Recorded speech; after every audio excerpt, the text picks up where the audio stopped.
Voilà, donc je pense qu'on a déjà pas mal de monde. Je pense que, je sais pas ce que tu en penses, Claire, on va pouvoir démarrer tranquillement. Ok. Bah oui, bien sûr. Ok, donc je vais démarrer par une petite présentation rapide parce que je sais qu'il y a des personnes qui ne me connaissent pas. Donc moi je m'appelle Aude Valérie Youm, je viens du monde de l'enseignement supérieur et de la recherche et aussi de la médecine du travail, donc où j'ai exercé plus d'une quinzaine d'années dans différentes missions, à la fois en tant qu'ingénieur prévention des risques professionnels avec une spécialité plutôt chimie et également ensuite dans le domaine de la pollution de l'eau. Et j'ai gardé en fait mon âme de chercheur parce que je suis passée finalement de la recherche en transition environnementale, des pollutions de l'eau, plutôt en recherche en transition des consciences qui me passionne aujourd'hui. Donc je suis beaucoup plus sur l'humain et puis je vais dire écologie de l'esprit, un peu au sens large.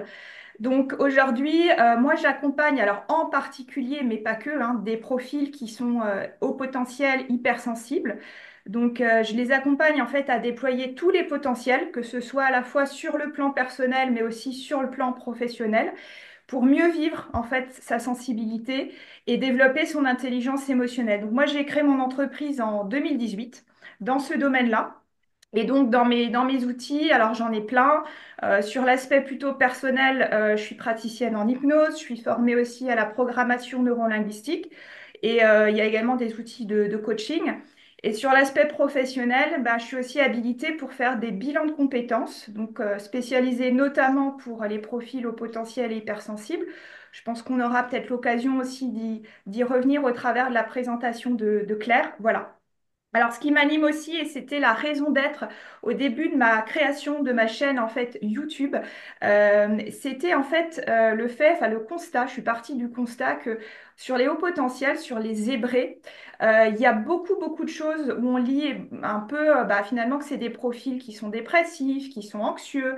En fait, on parle beaucoup des challenges, on parle beaucoup des défis, de ce qui va pas, avec souvent beaucoup de fatalité. C'est-à-dire, on a l'impression que c'est identitaire et que c'est pour toute sa vie. Et en fait, moi, ce que j'avais envie de faire, c'était de recueillir des témoignages de personnes qui finalement ont osé un peu plonger à l'intérieur d'elles au travers de leurs ombres, de leurs défis personnels et de leur histoire pour aller découvrir finalement le trésor enfoui, toutes les facettes, toutes les forces aussi qu'il y a derrière ces profils. Donc, quand j'ai rencontré Claire, ben, j'ai eu en fait vraiment l'occasion et l'envie de lui proposer ce portrait parce qu'elle fait partie en fait de ces personnes et c'est encore, je trouve, trop rare ce témoignage-là, finalement. Donc, Claire, alors, je vais donner quelques mots en synthèse de ta bio, puis après, bah, justement, on aura bien sûr l'occasion d'aller plus loin et puis tu pourras compléter. Mais donc, on a beaucoup de similitudes, hein, on y reviendra dans nos parcours. Donc, toi, tu es ingénieure, tu es chercheuse en traitement d'images satellites, et je crois même savoir que tu es une ancienne chasseuse de tornades, non, tu m'avais dit. Ouais, C'est ça? c'est ça, c'est moi. Ok. Et donc, tu es maintenant, aujourd'hui, coach professionnel. Et donc, ta mission, toi, c'est d'accompagner les entrepreneurs, les dirigeants qui ont la sensation que leur cerveau est devenu plus fort que leur sommeil. Donc, ça, je pense que ça parlera beaucoup aux Hébreux. Et donc, aujourd'hui, bah, certainement, on va faire le lien aussi avec les neurosciences parce que c'est un de tes outils aussi Ouais. qui amène de la compréhension du sens sur ces problématiques-là. Et tu interviens donc à la fois dans les entreprises, au niveau des hôpitaux aussi. Donc Mm. ça, c'est chouette pour proposer des ateliers de sensibilisation, des conférences aussi autour du sommeil. Voilà, donc tu nous en diras peut-être un petit mot. Mais voilà, avant qu'on démarre, peut-être, bah, finalement, on s'est connus, c'est un contact. Alors, ce qu'on n'a pas précisé, c'est où on se trouve aussi géographiquement. Moi, je suis basée donc à 10 kilomètres à l'ouest de Rennes. Donc, bien sûr, j'interviens localement, mais je travaille aussi à distance. Et puis, toi, Claire, tu es à l'opposé de la France, tu as beaucoup plus de soleil que moi en Exactement. Bretagne. Voilà, donc tu auras l'occasion d'y revenir. Mais en fait, finalement, on s'est connus par le réseau LinkedIn. Enfin, qu'est-ce qui t'a fait prendre contact au début avec moi? Parce qu'on a eu un premier contact il y a plus d'un an.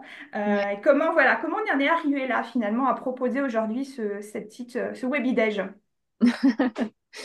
Bah, bon, déjà, bah, merci beaucoup, Aude Valérie, et super contente d'être avec vous.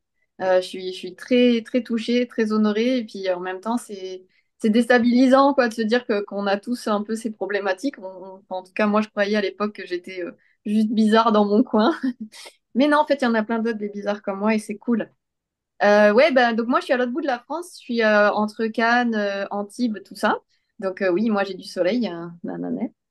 Et comment on s'est rencontrés? Ben, c'est que, en fait, au départ, ben, je suis partie avec une audience exactement tout à fait nulle, zéro sur LinkedIn. Enfin, d'ailleurs, sur tous les réseaux, en tout cas sur la thématique du sommeil, de la neuroatypie, du coaching et tout ce domaine-là.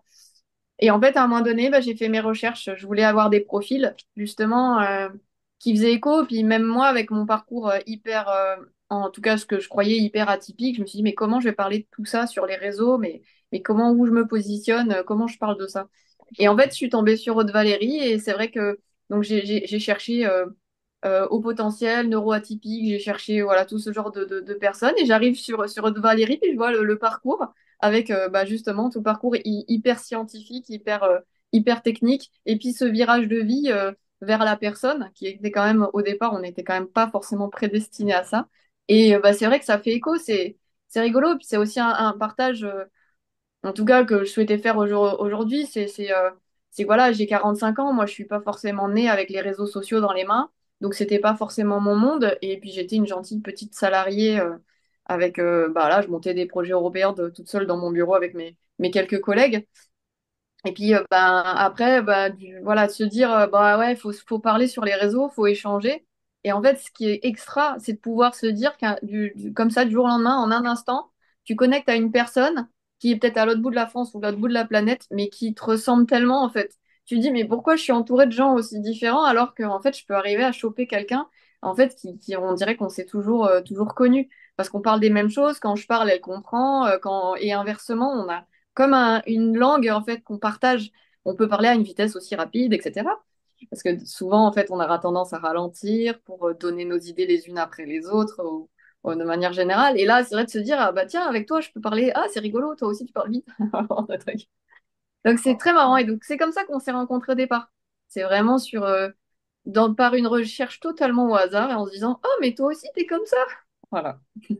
Bah, c'est ça qui est génial. Alors, tu t'évoques déjà finalement un petit peu des challenges, en tout cas des Ouais. questionnements, parce que ce que j'entendais à travers ce que tu viens de dire, c'est à la fois ce sentiment peut-être de décalage. Des fois, on dit on est un peu des extraterrestres. On a cette neuroatypie. On va peut-être revenir du côté justement neurosciences, qu'on sait un peu là-dessus. Mais finalement, dans ton parcours, comment en fait ça s'est passé? C'est-à-dire, il y a eu une histoire, hein, forcément. On va pas forcément rentrer toujours dans tout le détail, mais en gros, Ah bah non. qu'est-ce qui t'a fait, toi, prendre conscience à un moment donné, quel point particulier de ta personnalité, de ton fonctionnement, t'ont fait dire, bah, effectivement, peut-être que tu es, entre guillemets, différente. On reparlera de ça, effectivement, si c'est identitaire ou pas. Et qu'est-ce qui t'a ensuite amené peut-être à cette recherche, à aller plonger ensuite en toi et à faire tout ce que tu as fait finalement dans ton cheminement? Bah, en fait, honnêtement, ça a été très long. Ça a été très, très long. Beaucoup, beaucoup trop long d'ailleurs. Je pensais, et c'est vrai que même dans le parcours de soins, on va dire standard, par la médecine conventionnelle, bah, enfin, en tout cas, moi, j'ai été très vite estampillée, bah, à avoir une sorte de tristesse, de dépression. J'ai même été diagnostiquée bipolaire. Et en fait, il y a eu quand même une sorte de tristesse un peu permanente, une énorme difficulté à trouver ma place, puis de bien comprendre qu'en fait que j'avais une langue qui était différente de celle des autres. J'ai aussi, par les difficultés, vu que en fait je voyais des choses que les gens ne voyaient pas. Mm. Je voyais les difficultés avant les autres.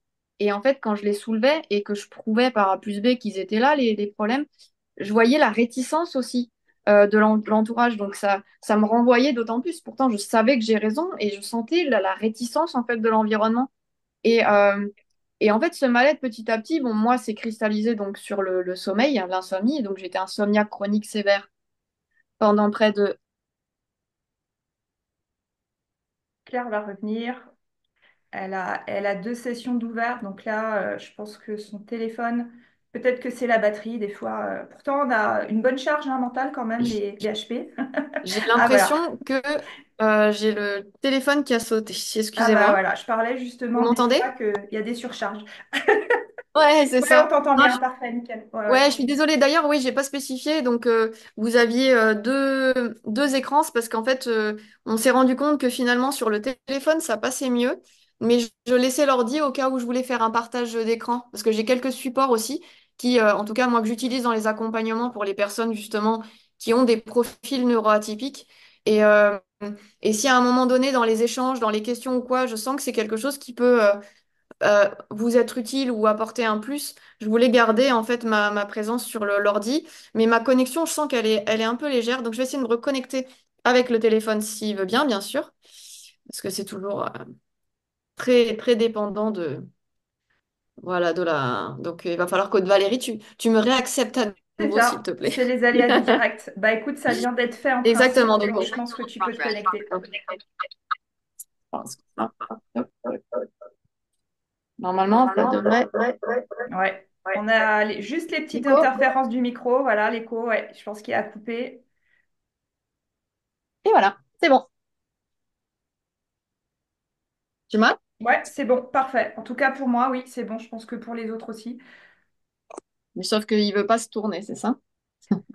Alors, pour Non, il a pas l'instant, envie. Oh, je suis désolée, hein, c'est le téléphone qui a décidé que non. Alors, est-ce qu'on va y arriver? Ah, ben voilà! Je suis dans le bon sens et tout, c'est incroyable. bon bah Donc là, vous nickel. m'entendez, c'est bon? En tout cas pour moi, c'est bon. Voilà, si jamais il y a des soucis de son, vous pouvez le dire dans le chat, mais non, je vois pas qu'il y ait de retour où ça passe pas, donc je pense que c'est bon. Ouais, super. Non, moi, c'est bon aussi, là, je suis comme tout à l'heure. Donc, bah, excusez-moi pour ça. On en était où? Qu'est-ce que je pourrais vous partager là qui soit bien pour vous? Alors, on était un peu dans les points, toi, tes prises de conscience, parce qu'en fait, pour moi, il y a vraiment un cheminement, en fait. Tu dis, ça a été très long, mais en Oui, fait, il y a plusieurs étapes là-dedans, en fait. C'est un processus, pour moi, en tout cas, c'est ma vision. ouais, Mais c'est en fait par quoi t'es passé, c'est-à-dire, c'est les choses qui, pour toi, ont déclenché le fait que peut-être je dois aller plus loin, peut-être que je dois creuser. Puis ensuite, on va parler ben, du diagnostic, mais donc tu disais, il y avait cette vision un peu peut-être critique, exacerbée, c'est ça, si j'ai bien compris, hein, par rapport à des fois peut-être des fulgurances que tu avais, des choses qui toi te paraissaient évidentes, mais ça l'était pas pour tout le monde, en fait, c'est ce que tu étais en ouais. train de dire avant. Oui, exactement. En fait, il y a moi, je viens pas d'un monde où on se fait diagnostiquer. Mm. En tout cas, ce genre de choses n'est pas du tout une évidence. Et, et en fait, ça, moi, en tout cas, personnellement, je l'ai vécu vraiment comme un mal-être permanent où je m'étais dit, bah, tiens, en fait, je suis quelqu'un de profondément dépressif et c'est aussi ce que l'image qu'on nous renvoie. Et c'est vrai que quelque part, je trouvais cela vraiment, vraiment difficile et c'est petit à petit, en fait, sur les dernières années où justement, ce qu'on appelle le travail sur soi, je trouve ça toujours un mot un peu compliqué parce que bah, ça veut dire quoi travailler sur soi? Moi, j'aimerais bien aller mieux, mais travailler, quoi, je prends une pelle et je creuse, je fais comment? Et c'est un peu tout ça, c'est à un moment donné, c'est des prises de conscience, c'est des rencontres, des gens qui vont commencer à poser des mots. Et justement aussi, ce qui est génial, c'est qu'on est dans ce monde où justement, tout ce qui est neuroatypie, ça sort, ça émerge. On sent que ben, même dans la neuroatypie, cette différence invisible, on est tous extrêmement différents, mais on a aussi par moments, en fait, des briques qui sont les mêmes que celles du voisin. Et d'apporter de la lumière c'est aussi, c'est ça, c'est là le prendre le temps, c'est à un moment donné, tu as quelque chose qui fait écho, qui te parle, le mot te parle. Et là, par contre, le travail sur soi, il est là. C'est de se dire, je m'arrête et je vais commencer à creuser, à lire en fait sur ce sujet, à faire émerger en fait des choses, dire, ah, c'est moi ou pas. Donc, il est là le travail. Et au final, en fait, dans ce virage professionnel que j'ai opéré maintenant il y a 4 ans, ben voilà, il y avait un profond mal-être aussi au travail, donc vraiment une situation globale qui était quand même extrêmement difficile sur les 4-5 dernières années et vraiment, vraiment en déperdition. Et comme c'est la seule chose que tu connais, c'est un environnement qui est le seul dans lequel, voilà, que tu n'as jamais rien connu d'autre, extrêmement dur de se positionner. Surtout quand tu as l'habitude de dire, ben, en fait, c'est toujours moi qui suis pas adapté, c'est moi, en quelque part, c'est moi la source du problème. Donc, je vais réajuster, je vais travailler plus, je vais faire ci, je vais faire ça. Et à un moment donné, c'est justement d'avoir les éléments supplémentaires, complémentaires pour se dire, non, tu sais quoi, je vais faire une pause. Et je vais appeler à l'aide, en fait, quelque part. Je vais avoir des éléments extérieurs. Appel à l'aide, c'est vraiment juste compléter des informations que j'ai pas. Mm. Et donc, il y a eu le bilan de compétences. Alors, bon, je vous le raconte, c'est quand même.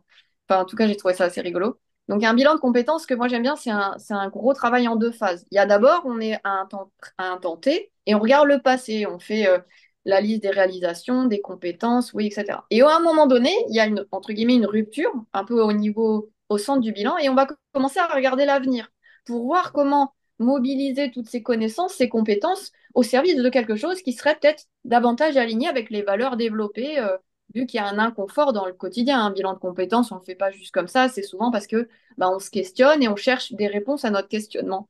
Et là, quand on a commencé à regarder le futur, donc moi, j'avais pas encore pris la décision de partir et j'ai commencé à me disputer avec la dame du bilan de compétences. Parce qu'elle me posait des questions, mais j'avais pas de réponse. Donc, elle est gentille. Donc, elle me la pose une fois, deux fois, trois fois. Bon, je la vois bien qu'elle essayait de me la poser de différentes manières pour que ça passe, mais ça passait toujours pas.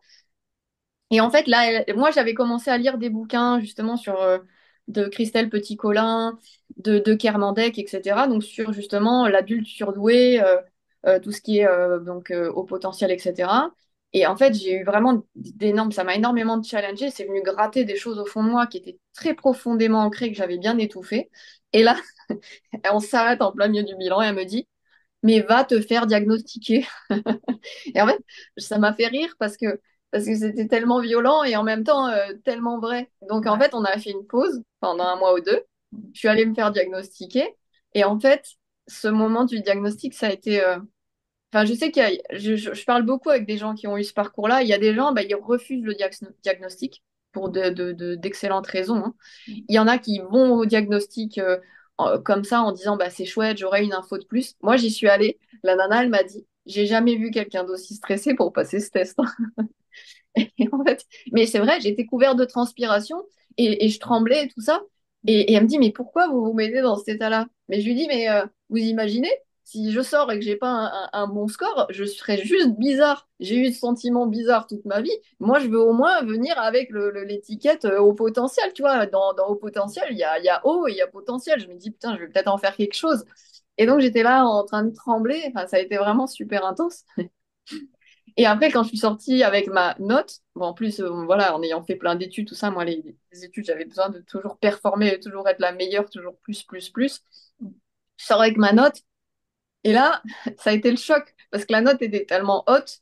Je dis, mais je pense qu'il y a une erreur quand même dans votre, dans votre truc, c'est pas possible. Et il dit, bah non, non, mais, et puis c'est normal, vu votre comportement, tout ça, etc. Donc, bon, malheureusement, quand ils vous font passer le test, ils font juste passer le test, ça vient vous payer finalement les 3 séances pour passer les tests. Enfin, voilà, il n'y a pas énorme, il y a pas de suivi derrière pour, entre guillemets, maintenant que tu as une patate chaude, t'en fais quoi? Donc, ça vient pas par défaut avec le diagnostic, mais c'était hyper puissant. Et de là, en fait, ça a tout changé pour moi. Ça a Bah, tout changé. on va y revenir, je pense, sur ce passage de test, parce que pour toi, ça a été effectivement fondamental. Mais peut-être avant, juste parce que je pense qu'il y a cet aspect professionnel quand même dont tu as parlé. Donc, Ouais, finalement, tu dis que dans les outils, il n'y a pas forcément d'outils adaptés spécifiquement. Finalement, tu as un peu ce ressenti-là, tant dans les bilans de compétences que d'autres choses. Enfin, le test aussi en lui-même, l'après-test, qu'est-ce qu'on en fait? On va y revenir, mais il y a un manque d'outils. Mais sur l'aspect pro, donc tu dis qu'il y avait quand même un mal-être, on va dire ça comme ça, une souffrance au travail, donc plutôt dans la sphère relationnelle, si j'ai bien compris, c'est comme ça que ça se manifestait. ouais, Essentiellement, tu avais cette impression-là. Ouais. ouais, tout à fait. Et d'ailleurs, je dirais même, je pense que si je dois vraiment être très honnête, c'était uniquement humain. Hmm. C'est-à-dire que moi, j'ai eu la chance, donc j'étais chercheur en traitement d'images satellites et je faisais de l'estimation du rayonnement solaire par satellite. Et on avait une entreprise, on développait en fait des algorithmes et des modèles qui permettaient de mieux connaître la quantité de soleil qui arrivait au niveau du sol. Et donc, on avait des clients dans le monde entier et ça permettait, on impactait vraiment au niveau du monde entier entre si Total venait nous voir, on essayait de faire pencher la balance vers de l'énergie renouvelable plutôt que d'aller faire un bon gros forage dans des endroits bien magnifiques. Et quelque part, pour moi, en tant que personne donc maintenant je peux le dire avec ces mots-là, à l'époque non, mais je n'existe que par la mission, que par le projet. C'est mon identification, mon identité est extrêmement réduite. J'ai énormément de mal à exister par moi-même. Je me définis et l'énergie, je la puise dans le projet qui est le mien. Et comme j'avais fait mon doctorat aux mines et que j'étais dans une start-up issue des mines, j'étais dans le prolongement, j'étais en famille. Et donc pour moi, bah, j'avais un côté dévouement qui était évident. Je me donnais, c'était vraiment ça. Je faisais partie de la famille. En tout cas, c'était ma pensée initiale. Et le projet en tant que tel était magnifique. C'est-à-dire qu'on avait vraiment un impact. Et moi, j'ai besoin d'impacter. Je ne me rends pas compte que je travaille si j'impacte. Après, par contre, si ça commence à être malmené, là, ça devient compliqué. Et c'est ce qui a été compliqué les dernières années. C'est que là, quand humainement, ça commence à plus être aligné, qu'il y a des choses que je maîtrise pas, que je commence à comprendre, qu'il y a des non-dits, des mensonges, des choses, voilà, des choses autour de moi qui sont glauques, le fait de naviguer en eau trouble, euh, bah, c'est pas mon truc en fait. Mm, mm, Moi, je mm. navigue pas en eau trouble. Moi, je Mm, travaille en fait. mm. J'ai pas. Et quand humainement, en fait, il manque des clés, je sentais qu'il y avait des choses qui se passaient que je comprenais pas, ou je sentais aussi que j'étais, en étant vraiment honnête, j'étais déficiente sur certains côtés. Humainement, il se passait des choses, je sentais que c'est pas ça qu'on attendait de moi. Euh, et ça a été difficile, ouais. Donc, ouais. Ouais, donc pareil, donc moi en retraçant ce que tu dis, enfin, on retrouve des caractéristiques, c'est-à-dire un besoin d'authenticité fort, de clarté, c'est-à-dire pour ça qu'on parle aussi de zèbre, hein. C'est pas que la seule explication, mais le zèbre, pourquoi? Parce que bon, alors déjà c'est un animal exotique qu'on voit un petit peu loin dans la savane, mais en même temps c'est blanc ou noir, quoi. C'est très tranché, voilà, donc souvent il y a une entièreté dans la Oui, personnalité qui fait ouais, que souvent ça peut être très cash. Moi, j'aime bien donner un peu cette image du haut potentiel. C'est comme si on a sur une frontale, là, et qu'en fait on éclaire l'interlocuteur de façon très très vive. On peut des fois, quand c'est pas maîtrisé, parce qu'en fait tout ça on peut c'est ça, l'apprendre, ben, on peut éblouir en fait l'autre, voilà. Et qu'il y a vraiment ce travail de soi à soi, comme tu dis. Alors j'adore en fait dans ce que tu as dit. Pour moi, c'est un des traits, c'est une des caractéristiques aussi de la haute sensibilité. Je ne sais pas si on aura le temps de faire le distinguo entre tout ça, mais souvent c'est associé. Et en fait, il y a une phrase pour moi qui résume ça, c'est je suis parce que nous sommes. C'est-à-dire, c'est comment passer de ça à je suis parce que je suis et aussi parce que nous sommes. Vous voyez? Parce qu'en fait, il y a tellement ce besoin d'être utile à un collectif que, comme tu dis, des fois, ça c'est un challenge, que la personnalité, elle fusionne en fait. Que c'est le caméléon, que voilà, on se suradapte, etc. Parce que c'est d'abord l'autre avant nous. c'est ça. Mais la bonne nouvelle que je fais déjà, enfin je donne la petite info, c'est que contrairement à cette intelligence, on va dire un peu froide, rationnelle, logique, qu'on peut faire évoluer bien sûr aussi un petit peu tout au long de sa vie, mais l'intelligence émotionnelle, c'est une intelligence qui est souple. Donc en fait, il n'y a pas de fatalité là derrière, c'est que clairement ça s'apprend en fait. Mm. Mais il y a besoin de connaître d'abord ses caractéristiques parce que Oui. finalement, on se dit, mais on a l'impression, enfin Claire, tu me dis, hein, si toi c'était ça aussi, mais au début, c'est qu'on pense que tout le monde fonctionne comme nous. Ah bah On se complètement. dit, mais je comprends pas pourquoi il comprend pas, quoi, en fait. C'est ça. Jusqu'à, voilà, donc finalement, toi, si je comprends bien, il y avait donc tout ça dans le monde du travail, donc c'est intéressant, ça peut donner peut-être des clés aux personnes qui nous écoutent et qui peuvent se reconnaître dedans. Mais toi, ce passage en fait de test, alors j'aime bien la remarque donc de Roxana qui nous dit, je suis complètement d'accord, c'est une identification et non un diagnostic lorsqu'on passe en fait un bilan, parce que diagnostic, oui, il y a cette connotation médicale, effectivement, c'est Ouais. pas une maladie. Donc je suis tout à fait d'accord. Mais toi, il y a eu cette phase-là. Donc, Ouais. si on revient sur, parce qu'il y a beaucoup de personnes qui se posent la question, est-ce que je dois faire passer ce test ou pas? Donc, Oui. pour toi, ça a été plutôt enfin, une révélation, une confirmation, quoi, en fait, quelque part. Oui, oui. En fait, j'ai longtemps réfléchi à ne pas le faire parce qu'en fait, je crois que si j'avais passé le test et que j'avais pas eu un score haut, je crois que ça m'aurait détruite. Mm, Et c'est vrai, quelque part, c'était déjà difficile, c'était déjà compliqué. mm, J'aurais vraiment eu du mal. Et en même temps, bah, à un moment donné, ça a été une évidence, c'est-à-dire que j'avais besoin d'infos. Donc je me dis, écoute, bah, si c'est pas là, j'irai chercher ailleurs. Je pense que j'ai besoin de réponses en fait. Après, heureusement, avant d'y aller, c'est vrai que d'avoir lu les bouquins, et en particulier, je pense trop de Christelle Petit-Colin, j'ai pris, je pense que moi qui ai beaucoup de mal à lire, donc on pourra en reparler aussi, beaucoup, beaucoup de mal à lire. J'ai besoin de... Ben, donc ça, on pourra le partager. Moi, j'ai besoin d'écouter. Ça, je le savais pas. Je l'ai appris au moment du Covid, hein, mm, que justement, tous les livres audio étaient disponibles gratuitement. bah, j'ai compris que bah, quand je mettais un livre en audio accéléré, bah, là, je comprenais. Mais une lecture, ma mère étant documentaliste, et j'étais une excellente élève à l'école, elle était complètement dépitée quand je n'arrivais pas à lire. Mais voilà, maintenant, je peux dire que justement, lire, c'était vraiment, vraiment extrêmement compliqué. Voilà, vraiment, vraiment, vraiment compliqué. Donc, excuse-moi, j'ai perdu le fil. C'était voilà, de comprendre ce que ça t'a apporté. Et il y a des questions aussi dans le chat sur la Oui, je vois. procédure, en fait. Donc, effectivement, c'est des tests dits psychométriques parce qu'en fait, on mesure des indicateurs. C'est oui, c'est le WAIS avec un A, WAIS 4 pour les adultes. C'est le WISC 5 pour les enfants. Il y a un autre test pour les plus petits parce qu'en fait, ça peut se faire à partir de l'âge de 2 ans et demi. Et en fait, c'est des bilans chez vraiment des neuropsy agréés, certifiés. Oui. Parce que après, on peut aussi, il y a le QI, mais dans un bilan neuropsy, on peut voir par exemple s'il y a un TDAH ou pas. Enfin bon, suivant ce que pressent le spécialiste, ben, il peut faire éventuellement passer d'autres tests complémentaires, quoi. Donc, ouais, ouais, exactement, c'est complètement ça. C'est des psychologues agréés, ouais. Et voilà, donc c'était un peu la procédure. Et donc il y a eu donc l'avant effectivement du test, donc le test, une révélation qui a donc finalement cette notion que toi, au niveau sensoriel, tu étais peut-être plutôt auditif que visuel. Ça a été à ce moment-là aussi où tu as pris conscience de ton fonctionnement de façon un peu plus approfondie, où tu t'es rendu compte que, ah bah oui, peut-être que effectivement, je lire de façon standard, ça ne me convient pas, que j'ai besoin d'une autre modalité finalement.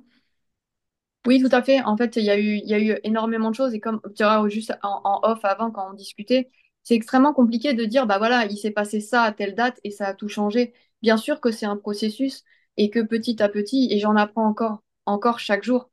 Mais ce test, pour moi, il a été prépondérant parce qu'à un moment donné, j'ai eu besoin de réponses et ça devenait quelque chose de vital.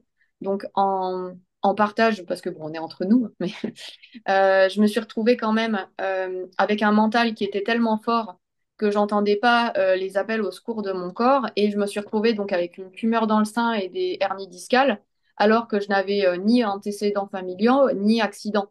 Et là, quand j'ai fait dans les deux cas les diagnostics, ben en fait non, non, ça c'est votre environnement. Et là, vous vous prenez quand même violemment dans la tête le fait que vous êtes très tête, c'est-à-dire que vous avez déserté votre corps. Moi, je pouvais travailler tout ça, je ne ressentais pas, etc. C'est juste que par moment, bah, les douleurs étaient tellement fortes dans la nuit qu'il fallait que je me couche en réunion par terre. Et après, je revenais et je recommençais, etc. Et à un moment donné, tu sens que ça va pas, il y a un désalignement. Et quand tu te lèves le matin, que tu as la boule au ventre et que tu te dis, mais qu'est-ce qui se passe? Qu'est-ce qui fait que ce métier me passionne? Et pourtant, je, je- il y a quelque chose qui va pas. Donc, à un moment donné, en fait, le besoin entre guillemets d'étiquetage. Je suis quand même vraiment d'accord le côté identification. J'avais besoin quelque part d'être identifiée. J'étais trop différente. J'avais besoin d'une étiquette. Honnêtement, on dit ah c'est pas bien d'étiqueter les gens et d'être mis dans des cases. Bah honnêtement, moi j'ai eu besoin de cette case. J'ai eu besoin et elle m'a sauvée, hein. Elle m'a sauvée parce qu'en fait, comme j'ai commencé à comprendre en fait le périmètre et tout ce que ça impliquait et que j'avais tout très très fort.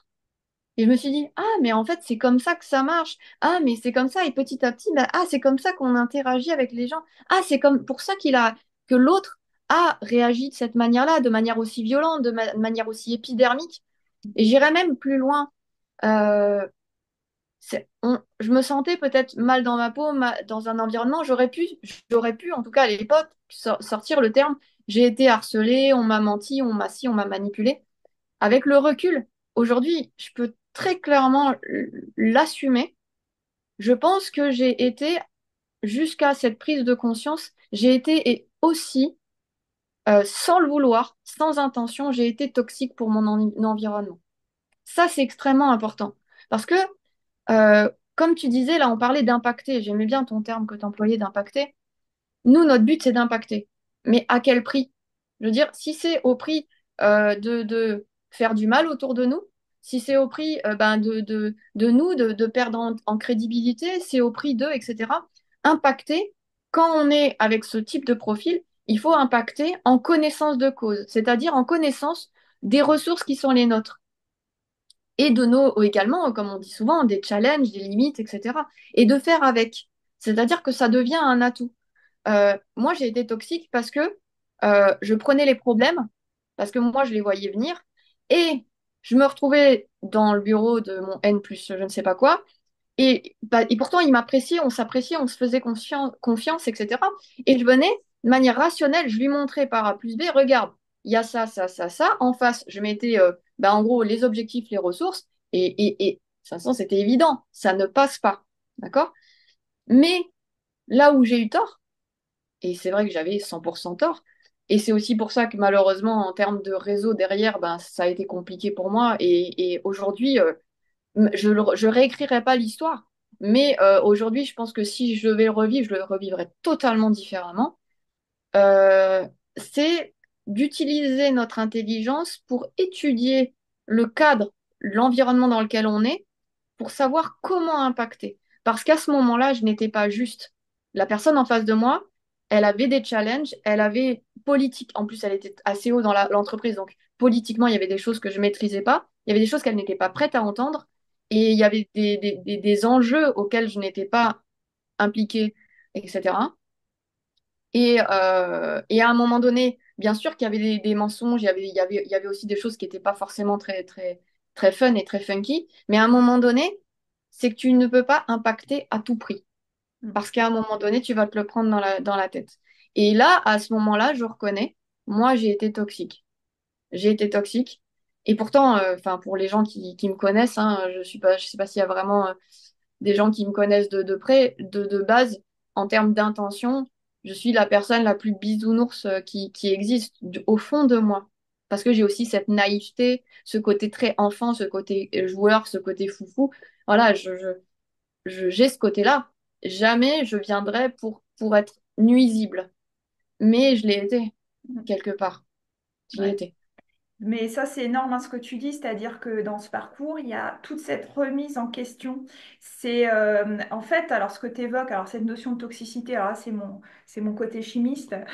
C'est un principe hein, d'alchimiste hein, d'ailleurs même en fait, qui disait que ben, rien n'est toxique, tout est toxique, c'est la dose qui fait le poison. Donc en fait, dans cette vision actuelle, c'est vrai que, alors j'ouvre une petite parenthèse, mais on lit beaucoup de choses sur les pervers narcissiques. Alors il y aura les pauvres hypersensibles d'un côté puis les gros méchants pervers narcissiques de C'est ça. l'autre. Et alors, les uns et les autres, forcément, il fera une relation toxique entre eux. Enfin bon, moi, je suis pas du tout là-dedans parce qu'en fait, je pense qu'il y a à reprendre, effectivement, quand on a envie de reprendre son pouvoir personnel, bah, c'est reprendre sa responsabilité. Alors, il y a une partie qui est pas très cool parce qu'il y a aussi le côté sombre. C'est ce que Ouais, tu évoques. Mais en même temps, c'est grâce à ça on arrive ensuite à récupérer, comme tu dis, le pouvoir de création qu'on a tous, en fait, et ouais, cette responsabilité ensuite de donner, en fait, le meilleur de nous, mais peut-être sous une autre forme, dans un autre oui, cadre. oui, Et ce que tu évoques aussi, je pense, au travers de ce que tu dis, c'est cette notion de système de valeurs qui est très, très fort, qui est encore plus fort chez les hauts potentiels, les hypersensibles, qui est présent chez tous les êtres humains, mais je pense qu'il est encore plus exacerbé c'est-à-dire ouais, qu'il y a cette notion de d'incohérence qu'on arrive à capter assez rapidement. Mais ce qu'il y a à voir, c'est qu'on a aussi, nous, nos propres incohérences. c'est ça. Et là, ce que tu évoques aussi, en tout cas dans ce que j'entends, dans ma lecture, c'est arriver à faire matcher ce qu'on pense, en fait, ce qu'on dit, ce qu'on ressent et ce qu'on fait. C'est-à-dire, finalement, c'est un peu des approches, moi, que j'appelle globales, hein, c'est-à-dire, c'est corps, esprit, émotion et voire âme. Parce qu'en fait, on est un tout, on est un ensemble, mais des fois, on peut être désaligné et des fois, notre tête, elle va nous dire, mais non, mais là, il y a une incohérence, je peux pas laisser passer être Ouais, partir émotionnellement dans un sentiment d'injustice, par exemple, ouais, qui est aussi souvent très fort chez ces profils-là, et en fait ne pas voir que même dans notre propre vision du monde, on a aussi nos biais, on a aussi nos filtres, on a aussi en fait notre histoire, quoi. Donc il y a tout ça derrière. ouais. Mais juste pour revenir sur cette notion d'histoire, toi, t'en penses quoi? Il y a plusieurs écoles de pensée en fait, mais est-ce que tu penses que finalement, ces données, ces caractéristiques, c'est de naissance, c'est inné, ou est-ce que justement, quelle est la part de notre histoire de vie dans ce qu'on peut justement acquérir, peut-être comme challenge ou justement à dépasser dans notre vie? Toi, comment tu vois ça en fait pour toi dans ton parcours? Ou est-ce que c'est un mélange des deux? Euh, alors justement, pour être sûr d'avoir bien compris ta question, est-ce Mm. que la question c'est quoi? Est-ce que en gros on est livré à la naissance avec tous Ouais, ces bagages ouais. et on en fait quoi? Ou alors est-ce que quelque part il y a des parties de ces bagages qui ont été développées? Ouais, peut-être que dans ton Ouais, histoire, parce qu'on avait aussi évoqué la notion de trauma quand on était un peu en off ouais, toutes les deux, ouais, c'est un peu ouais. évoqué ça, c'est-à-dire comment tu vois la part, l'influence en fait de nos Hmm, expériences de vie pas intéressant. sur des caractéristiques propres. C'est en fait la grande question un peu philosophique hein, entre l'inné et l'acquis, quoi, en fait. Ouais. C'est-à-dire, est-ce que tu as des données de base de naissance, c'est identitaire, tu peux rien, et quelle est la part qui est un peu peut-être modulable liée à l'expérience de vie, quoi, en fait. Bah, c'est une très bonne question. Alors, pareil, c'est aussi dans la limite de la perception et de mes connaissances, hein. Moi, je ressens profondément que ce profil, on est livré à la naissance avec un profil. D'accord? C'est aussi, d'ailleurs, on dit que le côté neuroatypique est héréditaire. C'est vrai que globalement, tu as quelqu'un qui se retrouve avec un, un gros score ou a vraiment une neuroatypie forte. On peut être sûr qu'il faut aller gratter chez papa, maman, papy, mamie, etc. Vous allez en tout cas retrouver des caractéristiques à droite, à gauche. C'est quand même vraiment marquant. Et d'ailleurs, le nombre de gens qui viennent me voir avec bah oui, mon fils est, alors que bah et vous, et toi, et machin, etc. Et puis là, la personne, bah je sais pas, mais les autres, les autres, les autres, oui, mais toi, mais les autres, mais les autres, les autres. C'est rigolo d'ailleurs. En général, les personnes se cachent derrière, surtout les gens qui sont pas prêts à aller dedans et qui sont pas prêts à attaquer le diagnostic. Et donc sur cette part, je trouve d'inné et puis du parcours de vie, moi je trouve que le parcours de vie vient appuyer et vient faire émerger finalement justement des forces et des challenges. Et, et en fonction de ce qu'on vient, voilà, de ce qu'on vient gratter par les expériences de vie, et ben on se rend compte qu'on va être, même bah, justement, on parlait des traumas, et ben on va avoir des réactions qui sont totalement atypiques. D'accord? Et une des choses avec lesquelles je travaille beaucoup, et j'invite vraiment l'audience à réfléchir là-dessus, c'est d'être extrêmement vigilant sur les fameux c'est pas si grave. Donc, en fait, on en parlait beaucoup avec Aude Valérie, on sait qu'en fait, il est communément admis qu'on a tous une échelle objective, je mets bien toujours des guillemets, sur ah bah oui, t'imagines, elle s'est fait violer, elle s'est fait frapper, ça c'est grave, tu vois, oui, oh, c'est grave, oh oui, elle a été traumatisée, oh oui, etc.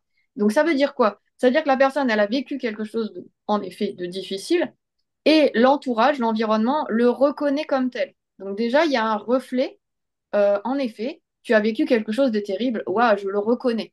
Ça, c'est super important. Et en plus, à côté de ça, vous allez avoir la médecine, au sens large, hein, médecine conventionnelle, non conventionnelle, qui reconnaît votre trauma et qui vous propose des solutions. Ah oui, vous avez un PTSD en anglais, je ne sais plus comment c'est en français, bon, un trouble Un voilà, lié stress au trauma, post-traumatique, ouais. post-traumatique, voilà, Mm. machin. Donc bon, ben voilà, il faut absolument que vous voyez un tel, dans tel ordre, etc. Les fameux, c'est pas si grave. Donc, c'est quelque chose sur lesquels je travaille énormément pour les personnes donc, en insomnie chronique sévère et qui ont justement des profils avec des cerveaux qui marchent très, voire trop vite, fort. Euh, c'est d'être extrêmement vigilant sur les c'est pas si grave parce que c'est ça qu'on va retrouver derrière la porte entre l'éveil et le sommeil.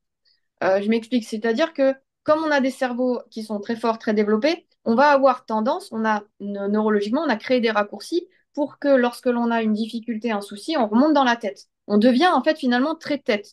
On est moins cœur, moins corps et on devient très très tête. Et donc au final, on va avoir tendance à chercher à l'intérieur la solution à tous nos maux. D'accord? Et il y a des mots comme ça comme justement, il y a des mots, c'est bizarre, il y a des mots que on ressent qui sont extrêmement forts pour nous, mais bah, en apparence, objectivement parlant, de manière logique, rationnelle, bah, c'est pas si grave. Euh, je parle d'une cliente, par exemple, donc elle a vécu des trucs durs en famille, voilà, les parents très durs, très un peu humiliants, etc. Et la chose qu'elle me parle et où elle se met à vraiment à pleurer, elle s'effondre, c'est elle était ado et il y a un petit garçon à côté d'elle qui lui a mis la main sur la cuisse pour faire rire les copains. Voilà. Et en fait, elle n'a rien fait à ce moment-là. L'absence de réaction. Elle n'a rien fait. Et elle a essayé d'en parler chez elle. Ses parents, en gros, ils ont même pas écouté ou alors ils se sont moqués d'elle. Donc il y a eu vraiment un côté, bah, ça va, c'est une main sur une cuisse, ça va. De toute façon, tu t'en verras d'autres, hein, voilà, etc. Et ça, la fille devenue femme qui se retrouve à 35 ans en train de me partager ce moment avec tous les détails en larmes, et elle s'est pas fait violer, elle s'est pas fait battre, elle s'est pas si, elle fait là. La fille est en larmes aujourd'hui, donc, et on est la somme de toutes nos expériences. Mais là, c'est les fameux, c'est pas si grave, c'est que là, en termes de profil, euh, c'est d'aller gratter. En fait, ces images qui hantent, ces petits traumas, entre guillemets, mes petits, mais pour elle, ça n'en est pas un. Peut-être que si elle s'était si elle s'était mangé une grosse tarte dans sa tête ou qu'elle s'était fait agresser, ça aurait été potentiellement moins grave pour elle. C'est là où il faut être vigilant. C'est-à-dire que nous, en tant que neuroatypiques, il est fort possible que notre échelle de trauma et de gravité soit totalement différente des autres. Et les fameux c'est pas si grave, c'est qu'en effet, dans le communément admis, c'est en apparence objectivement pas si grave. Par contre, il faut aller gratter. Parce que là, si moi, je te dis un mot, si je te dis, par exemple, euh, je te décris un mot, je sais pas, quelques caractéristiques de la scène et que tu te mets à pleurer, ça veut dire que tout, tu revis en permanence, c'est présent, c'est dans ton, entre guillemets, c'est dans ta mémoire cache, c'est vraiment le machin immédiatement disponible, j'appuie, boum, émotion. Donc on est vraiment sur un lien très très court entre le truc vécu il y a près de quasiment, on va dire une vingtaine d'années, et ce que tu vis aujourd'hui.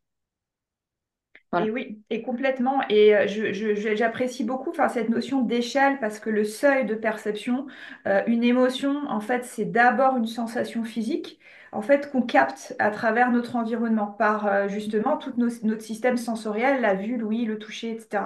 Donc, en fait, le seuil de détection, bon, est différent d'une personne à l'autre, mais chez les hypersensibles, effectivement, il est beaucoup plus bas.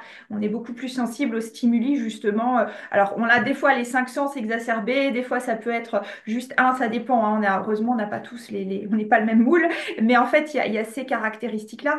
Et ce que tu évoques, pour faire le lien avec le test aussi de QI, il y a un Ouais, indicateur qui est en fait l'équivalent de la mémoire vive. La RAM, en fait, c'est la mémoire de travail à court terme. C'est-à-dire, c'est une capacité effectivement à retenir un grand nombre d'informations qui est beaucoup plus important effectivement que chez d'autres personnes.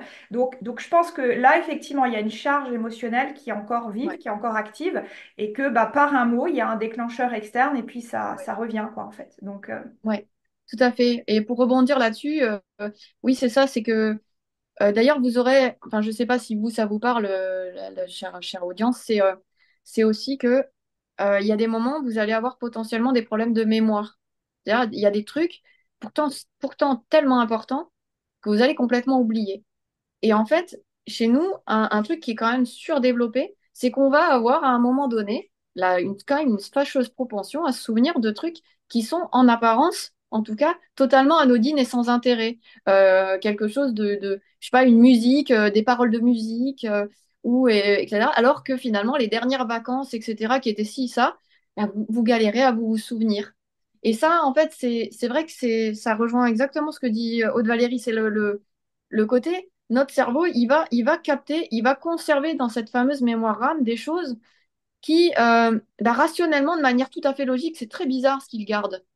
Et il y a une notion de, de cœur, de résonance, de vraiment, on va être vraiment, voilà, cette sensibilité, on va capter des choses qui, parfois, pour le commun des mortels, ben, ils comprennent pas pourquoi tu gardes ça, en fait, ça a aucun intérêt. Et donc, ça crée des liens et ça crée, moi j'aime beaucoup cette histoire d'élastique.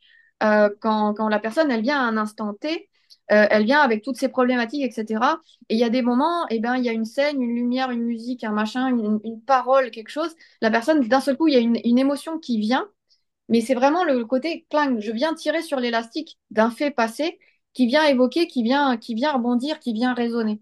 Et c'est là où il faut être extrêmement vigilant sur ça. Nous, on capte tout de manière extrêmement inconsciente, de manière extrêmement intuitive, et il faut être vigilant sur l'impact que ça a sur nous.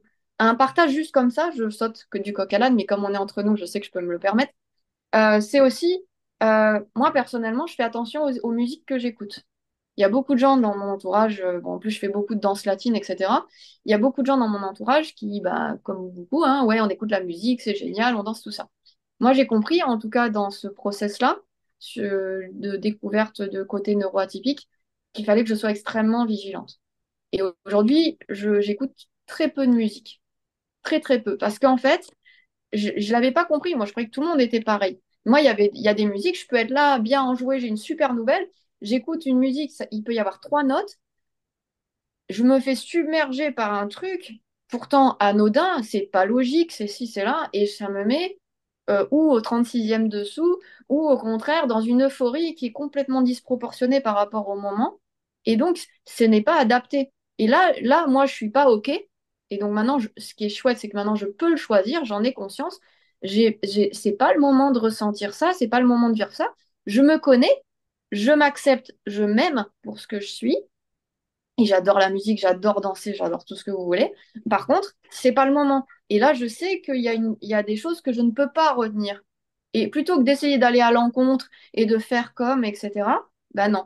En fait, je dis, ben non, la musique, c'est pas ça. Non, non, je veux pas ça. Là, j'ai besoin d'apprendre quelque chose, ben, je vais me faire tout ce que je peux pour le passer en audio, parce que je sais que j'aurais beau essayer de lire, ça va se... Alors Claire, si tu m'entends, l'image, elle est en train de se figer. Et ben, hop, Je... donc c'est de faire avec... Ah, ça crevle le... Ça a repris, c'est bon, ça a repris. C'est bon? Ouais, Ok, là, super. ça a l'air bon. Ah, super. Est-ce que par exemple, il y aura quelqu'un qui aurait peut-être, je sais pas, pour faire une petite pause là dans l'échange, est-ce que quelqu'un souhaiterait nous partager quelque chose, un vécu, voilà, est-ce que ça vous évoque quelque chose, un peu ce partage, ce côté peut-être faire avec? C'est-à-dire, est-ce que vous, dans votre parcours, est-ce que vous allez, est-ce que ça fait écho en fait à votre vécu, voilà. Est-ce que quelqu'un... Après, vous n'êtes pas obligé, hein, il y en a qui mangent et ça, c'est très bien. Bravo. Ça, Exactement, les consignes ont été respectées. ouais, je vois, et tout, ça s'autorise, ça, c'est Mais super ouais, bien. ça peut être par, bah, comme on n'est pas nombreux, effectivement, ça peut être avec l'audio, le micro, ça peut être aussi par le chat si vous préférez. Mais ouais, effectivement, pour voir s'il y a des échos, si, voilà, on a évoqué surtout là pour l'instant un peu des caractéristiques, on va dire ça comme Oui. ça. On passera peut-être après à la notion de revenir sur des outils qui ont pu t'aider aussi, parce que ça, je pense que c'est aussi des questions. Mais voilà, savoir si jusque-là, si tout est clair dans ce qu'on a dit, peut-être, ou s'il y a des Ouais, questions, s'il y a des points complémentaires. ouais, super. Parce que c'est vrai que là, comme on est 11 puisque là, moi, je suis en double, Mm. et, ça peut être aussi intéressant, peut-être à la fin, comme on disait, Ouais, que de se chacun garder prenne tout la à parole. fait un Ouais, ça temps peut être, enfin, de bien sûr, questions-réponses. Ouais, ouais, exactement. ce serait super. Mm. Bon, pour l'instant, non, personne, pas hésité. Ah si, Aline, c'est ça? Ouais, super. Oui, oui, oui. Ben, en fait, depuis tout à l'heure, je fais que sourire parce que ça, ça résonne énormément en moi et le parcours, en fait, que tu décris, Claire, je l'ai eu aussi. Et du coup, à chaque fois, je me revois toutes ces phases d'évolution. Moi, j'ai découvert que j'étais au potentiel pendant le Covid parce Mm. que moi, je travaillais énormément depuis que j'ai 13 ans. Une course contre la montre, mais vraiment formidable que j'adorais. Et là, stopper net, enfermée avec moi-même et ma fille adolescente, ça a été terrible, quoi. J'avais plus d'autre choix que de gérer mes émotions, de prendre mes responsabilités. Et ça a été un premier épisode très douloureux et très révélateur. Et c'est en parlant avec un ami, j'avais jamais parlé de ma façon de fonctionner, que j'ai compris que je fonctionnais pas en fait comme les autres et que les autres fonctionnaient pas comme moi. Et là, tout s'est illuminé. Et c'est vrai que de mon côté, effectivement, moi c'est pareil. J'ai pu être toxique parce que j'avais peut-être de l'impatience par rapport aux autres. Bah oui, Évidence, mais c'est évident, pourquoi il comprend pas, quoi, tu vois. Et c'est du coup, ça. c'est vrai que je pense réellement avoir mis beaucoup de pression à mon entourage. Mm. Euh, l'envie, pas de la perfection, mais c'est pas la perfection, j'ai le mot qui m'échappe, mais pas de place à la médiocrité, toujours faire mieux. Voilà, donc tout en parcours résonne beaucoup et moi, ce qui m'a aidé, ben voilà, c'est effectivement de prendre la responsabilité de chacune, euh, de chacun des impacts que les autres pouvaient me faire. Ça veut dire que quand, par exemple, je me mets en colère, je vais pas, je vais considérer la colère, je vais essayer de remettre de l'harmonie dans la relation, mais je vais venir voir ce que ça vient titiller chez moi, quoi, tu vois, et limite après, le désaccord que j'ai avec l'autre personne, il devient secondaire, c'est plutôt quel désaccord il y a au fond de moi que je dois régler, et effectivement, à chaque fois qu'il y a un conflit maintenant, ou que je vois que ça picote un peu, hop, je vais regarder ce qui se cache derrière et c'est formidable parce que je crois que pour Ouais. moi, ça a été un tremplin phénoménal parce que les fois d'après, par exemple, la personne va réévoquer quelque chose et alors je l'accueille, mais tellement différemment, je trouve ça, mais voilà. Et c'est vrai que se Super parfait. connaître, euh, c'est formidable en fait. Bah, Et bravo. puis l'étiquette aussi, moi j'en ai eu besoin aussi, clairement. Peut-être pour enlever celle de folle Ouais, ouais, ouais, ouais, ça me parle tout à fait. Ça me parle tout à fait, ouais. qu'on Ça a parle voulu bien. me mettre, tu sais, plusieurs fois. Et voilà, c'était non mais voilà, gardez votre étiquette, elle est folle là. Non non, je suis pas folle, j'ai mon fonctionnement. J'ai toujours su que je n'étais pas folle et ça heureusement. Ah, c'est chouette. Et voilà. Donc Et j'aime beaucoup. donc Bah, voilà. merci pour ce partage, c'est vraiment super. Et en particulier, le côté, j'aime beaucoup le côté, voilà, ça m'évoque ça et j'ai une réaction comme ça. Et au lieu d'être dans le mode extérieur, c'est de se dire, tiens, hop, hop, on retourne en fait. Il y a le côté miroir. Parce que quelque part, oui, ça vient chercher chez nous et ça nous met un truc devant nous. Et c'est hyper puissant parce qu'en plus, ce que je trouve important, et je ne sais pas si ça te parle également, c'est le côté. En fait, ça temporise. Tu vois, quelque part, ça te donne un temps. Ça te donne ce moment de te dire, t'es plus dans la réaction à l'autre, à la réaction, à le côté un peu épidermique de la colère ou de la tristesse, de la peine. C'est tu me fais mal, je te fais mal. On va être dans le moment, ah, attends, là, il vient. Et en fait, rien que le fait de retourner le miroir laisse un temps. Et nous, chez nous, le temps est hyper précieux. On a besoin de ce temps, de se dire, attends, là, qu'est-ce qui se passe? Qu'est-ce qui se joue? Ah, et quel est mon objectif? À quoi? Qu'est-ce que je veux atteindre là dans la situation? Ah, j'adore. Donc à atteindre en fait à chaque fois, moi je me fixe c'est l'harmonie quoi. C'est pas avoir raison, c'est pas voilà. Mon Top. cap c'est avoir l'harmonie dans la relation, quitte à ce que la relation s'arrête parce que ça colle pas. C'est pas grave. C'est venu révéler quelque chose chez moi. La relation finalement m'aura apporté quelque Extra. chose de positif, même si l'autre en Extra. face Ouais, c'est pas très agréable. c'est Il faut ça. savoir partir, il faut savoir s'entourer comme il faut. Euh, Et puis, mais c'est un entraînement. Hein. Je sais Oui. que j'ai dû réguler et vraiment encore plus faire attention à mes émotions. Quand ça vient piquer, euh, faut l'accepter. Hein, C'est cette dur, émotion hein? vive qui vient et puis travailler dessus et la questionner. Quoi. Voilà. En tout Ouais, cas, je suis tout à fait d'accord. Et comme tu dis, c'est un entraînement. Là aussi, moi, pareil, c'est en partage et je sais pas, ça fait vraiment écho à ça. C'est que il faut s'entraîner dans le sens où on a, bah, je sais pas, en plus, on a peut-être à peu près le même âge. Ça fait, je sais pas, moi, 30 40 ans que tu as les mêmes habitudes et que tu vas réagir voilà, tu es en réaction. Et là, tu vas temporiser. Mais ça demande et ça coûte, mais c'est tellement coûteux que de se dire, non, là, tu me fais mal, je vais te mordre. Non, en fait, on va poser et se dire, attends, j'aime beaucoup, tu vois, quand tu me dis, mon objectif, c'est l'harmonie, c'est tout à fait ça. C'est au final, qu'est-ce que je vais y gagner là? Et si je reviens sur le parcours professionnel, moi aujourd'hui, en tout cas, chose que je ferai plus jamais comme erreur, c'est de se dire, à un moment donné, tu es dans l'interaction et tout, quel est mon objectif en fait? Et à un moment donné, à quel point je détériore justement cette harmonie en voulant à tout prix, parce que je sais que j'ai raison, je suis sûre à 100%, tu vois. Mais en fait, le Mais sûrement. cerveau s'en fout que tu as raison. En fait. Le cerveau s'en fout. Enfin, bref, voilà. Non, c'est intéressant, super. Mais merci beaucoup en tout cas. Bah, C'était- merci à vous, hein, Merci Aline. les deux là. Bah, c'est De toute génial que façon, ça résonne, hein, parce qu'en fait, voilà, le but, c'était aussi de trouver des points communs. On connaît bien, en fait, souvent nos différences avec les autres, mais savoir, tiens, où est-ce qu'on se retrouve, comment ça résonne, et puis de se sentir sur la même longueur d'onde. Et puis, je pense aussi pas seul, parce que effectivement, ce que tu évoques, Aline, bah, ces sentiments-là, de se dire, mais je suis folle, je suis malade, enfin bon, bref, il y a un truc qui tourne par rond. Et non, et de voir qu'il y a d'autres personnes qui fonctionnent comme ça fait du bien. Donc, c'est la force du collectif aussi, hein, c'est aussi le but de ces partages-là. Et j'aimais bien aussi, bah, c'est préfères-tu avoir raison ou être heureux, hein. C'est aussi une question d'un philosophe en fait qui a été posée et je l'adore celle-là. Donc ça, voilà, ça donne du grain à moudre. Je sais pas s'il y avait d'autres qui voulaient intervenir ou si on continue un petit peu sur ces questionnements de caractéristiques, qui on est, comment on marche, c'est quoi le mode d'emploi, bref, s'il y avait d'autres choses ou sinon ce sera peut-être pour plus tard à la fin.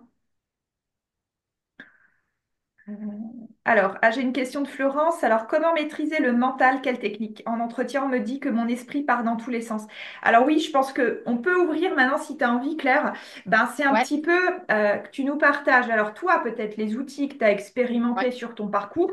Tu nous as parlé du bilan de compétences, mais il n'y a pas que ça. Qu'est-ce qui t'a aidé? Et puis peut-être aussi bah, l'apport des neurosciences aujourd'hui, parce que tu travailles aussi avec ça justement Ouais. sur cette question du mental, comment on peut apprendre, comment ça se régule. Enfin, qu'est-ce qui t'a le plus apporté, toi, finalement, comme technique? Eh ben, écoute, c'est une bonne question et en plus, pour être vraiment honnête, c'est une question à laquelle j'ai eu énormément de mal à répondre. Ça m'a mis énormément de temps pour pouvoir apporter ce genre de réponse. Mm. Euh, Ce qui est compliqué, c'est que bah, justement, nous, on va avoir le cerveau qui fonctionne très vite, très bien. C'est-à-dire qu'on crée des raccourcis. Tiens, il y a des gens, ils sont là, ils vivent, ils sont épicuriens, etc. Ils sont pas là à se poser des milliards de questions. Mais en même temps, quand on se pose des milliards de questions, c'est qu'on développe une capacité à quand même résoudre des problèmes. Ça a quand même, entre guillemets, des avantages d'être toujours un peu à 200. Et donc, là, dans la question de Florence, et d'ailleurs, j'aime beaucoup la question parce qu'elle est très, très, très représentative d'une problématique générale, c'est ce côté maîtrisé. D'accord? Le côté maîtrisé, on est donc pareil sur des notions de contrôle, on est l'inverse donc du lâcher prise. Et en tout cas, dans le parcours qui a été le mien, j'ai senti qu'en fait, il y avait des choses qui, voilà, j'ai fait des thérapies cognitives et comportementales qui, en gros, c'est vraiment une approche pleine conscience pour réintégrer le corps. On vient vous mettre, entre guillemets, dans des états seconds. On vient décaler, en fait, la limite entre la conscience et l'inconscient pour vous faire venir émerger des instincts, des réflexes, des choses qui sont à l'intérieur de vous en termes de ressenti, de pensée, pour justement prendre conscience que, ben, typiquement, au sein d'un groupe et autour d'une même problématique, d'une même idée, eh ben, on va réagir de manière complètement différente. Comme quoi, les faits, nos pensées, ce ne sont pas les faits, c'est on a notre propre réalité. Et donc, quand je parle du mental, c'est qu'on est à 200. On est dans notre tête, on est à 200. Là où c'est extrêmement risqué, c'est de vouloir justement à tout prix le maîtriser. Moi, j'ai un cerveau à 200, et ben vous savez quoi? J'ai un cerveau à 200. J'ai pas envie qu'il soit à 150. Euh, S'il a envie d'aller à 300, ben, il va à 300. S'il a envie de s'arrêter, il s'arrête. Mais quelque part, ben, c'est un organe. C'est comme si vous disiez, ben, moi, l'estomac, j'aimerais qu'il fonctionne, mais un jour sur deux. D'accord? Ça vous viendrait pas à l'idée. Et il a son fonctionnement, c'est un organe, il est régi, il fait partie d'un ensemble qui est votre corps. Et le cerveau, votre mental, c'est quand même un élément de votre corps qui va quand même être commandé pas mal de choses, mais en même temps, c'est qu'un organe. Donc, c'est là où il y a une dichotomie, en fait, un souci pour moi, et c'est pour ça que je suis allée vers les neurosciences.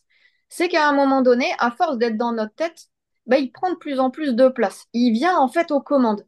D'accord? C'est-à-dire que notre cerveau, qui, ok, lui, il dirige les bras, voilà, il va sécréter tout un tas d'hormones qui vont justement contrôler un peu tout ce qui se passe dans notre corps, etc. Néanmoins, ce n'est qu'un organe. On est censé, entre guillemets, rester nous aux commandes. Là où ça devient problématique, quand on devient très tête, c'est que c'est lui qui passe aux commandes et on a l'impression de subir et qu'il est en fait aux commandes du navire et que voilà, on est là, nous on aimerait aller par là, puis lui il a décidé, ce fichu cerveau, d'aller dans l'autre direction et d'y aller à 200. Et c'est là où il y a le côté, voilà, les techniques maîtrisées. Là, en tout cas, on partage aujourd'hui pour vous et en pareil, je suis vraiment, je me place comme une planteuse de graines. Je ne plante que des graines. Je n'ai pas de solution, je n'ai pas d'informations valables pour tous.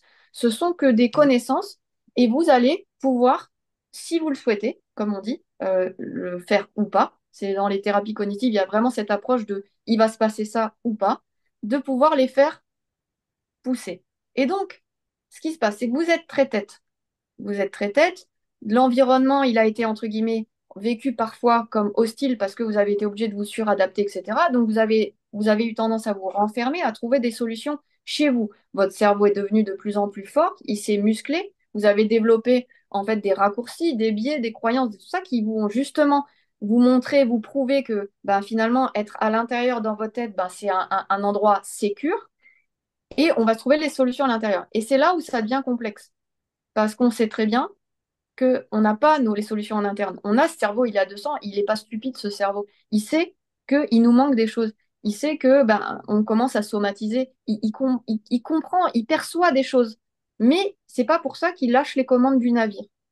Donc pour moi, en technique et en maîtrise du mental, en tout cas, c'est déjà d'accepter le mental, votre mental tel qu'il est. Alors, je vous explique, je vous raconte une anecdote. J'ai une cliente, une grande avocate, ok, que j'ai énormément apprécié la suivre. Une personne qui avait un cerveau, mais ce n'était pas à 200 qu'il était son cerveau, mais elle était à 500 km/h. Et elle avait un énorme challenge. C'est que si elle écrit pas, elle ne se souvient de rien. Mais quand je dis de rien, c'est de rien, le néant. Donc, ce qui fait qu'elle avait un vrai challenge. Parce que quelque part, elle avait besoin d'intervenir, d'échanger de ci, de là, et en même temps, si elle écrivait pas, elle perdait tout. Et donc, elle s'en voulait, elle culpabilisait, mais là, j'étais là et tout. Et alors après, elle enregistrait, donc elle refaisait, elle réécoutait pour écrire. Enfin bon, bref, ça lui demandait un travail qui était fou. Et elle culpabilisait, elle s'en voulait. Mais je veux maîtriser mon mental. Quelle est la technique? Elle vient me voir, je veux une technique pour maîtriser mon mental. Et je lui dis, ça va être compliqué, hein. Je veux dire, ça va faire 40 ans qu'il est avec toi, qu'il fonctionne comme ça. Est-ce que tu es sûr que si tu lui parles comme ça, vas-y, assis-toi, retiens, fais ci, fais ça, est-ce que tu crois qu'il va t'écouter? Et en fait, non, on a travaillé sur le côté, bah, déjà, accepter comment il est. S'il est à 200, bah, il est à 200. OK? Il est à 200. C'est un fait, c'est une donnée du problème. Là où on peut avoir des techniques, c'est par contre d'avoir conscience que si on est très tête, très tête et qu'on n'est pas du tout dans le corps, dans l'émotion, on peut pas te dire, bah vas-y, t'as l'air stressé, va méditer. Ah bah non. Non, mais moi là je suis à 200, j'ai le cerveau à 200, qu'est-ce que tu veux que je médite? Mais ma respiration, elle m'ennuie. Mais en fait, je vais contrôler ma respiration. Moi j'avais même une copine, j'ai essayé de la faire méditer. Elle me dit, mais je peux pas, moi ça me stresse de méditer. Je dis, bah non, c'est censé te détendre, etc. Donc on a eu cette discussion assez rigolote. Et en fait, en tout cas, moi, une technique que je vous partage, c'est de lui donner à manger au mental. C'est de lui donner une bonne raison de quitter en fait les commandes du navire. D'accord? Il va falloir souvent en contre-pied. Moi, ce que j'aime bien dire, c'est que souvent, si votre mental, bah, il vous prend tout l'espace et qu'il est aux commandes, c'est peut-être qu'il bosse pas assez. Et bien sûr, c'est pour embêter que je dis ça, mais c'est il bosse pas assez à votre service. C'est-à-dire que là, il est à fond, il est à 200. Mais là, ce que je ressens, c'est qu'il est à 200 sur des choses qui ne sont pas utiles pour vous. Donc, autant les mobiliser et les mettre. Cette surcapacité, ce mental qui va tellement vite, au lieu d'essayer de le maîtriser comme un cheval fou, vous voyez, c'est comme si vous vouliez mettre dans un box bien propre, bien carré, bien tout petit, un étalon noir magnifique, etc. Vous voyez bien que l'étalon noir, il a besoin d'aller galoper dans des espaces, etc. Et que là où il sera fort, là où il sera bon, c'est quand il va galoper et qui va être au contraire, il va mener le troupeau. C'est lui qui va être voilà. Donc on peut pas enfermer c'est pas un canasson quoi, c'est un étalon noir. Et vous avez un cerveau étalon noir. Donc là où ça va pas, c'est que si vous essayez de prendre votre étalon noir qui n'est pas dressé et de le mettre en rang avec tous les autres et puis qu'il faut qu'il marche au pas là comme ça, nanana, vous vous rendez bien compte que ça va être complexe. Ben, c'est un peu ce que vous essayez de faire. Donc l'idée, c'est de votre étalon noir bah, vous allez en faire quoi? Là, aujourd'hui, il réfléchit sur quoi? De quoi il a besoin comme info? Ouais, on est vraiment là-dessus. Et les neurosciences, pour moi, c'est ça. Comme vous êtes tête, moi, je vais pas vous commencer à aller vous masser, tu vois. Je veux dire, bien sûr que ça a un intérêt, mais l'effet sera court-termiste parce que quelque part, vous l'acceptez pas. Et oui, il y a un côté tout à fait détourner l'attention. Il y a un côté hacker, d'accord? C'est aujourd'hui le fait de contrôler le cerveau vous contrôle et donc l'idée c'est de repasser aux commandes en lui donnant ce dont il a besoin, d'accord? Et de lui donner de bonnes raisons de méditer, de lui donner le bonne raison de se reconnecter aux émotions et de lui dire non, c'est pas un danger l'émotion, mais l'émotion, comme le disait Aline tout à l'heure, c'est top. C'est oh là tu m'agaces. Ah mais c'est top. Qu'est-ce que ça vient gratter chez moi?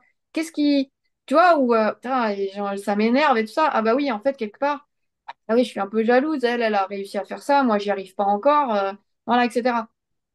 Finalement, l'émotion, donner au cerveau la raison finalement suffisante pour que dire, ah ouais, l'émotion, en fait, ah ouais, ça peut être cool. Et puis, je suis pas obligée que de la subir. Ça peut être une information supplémentaire.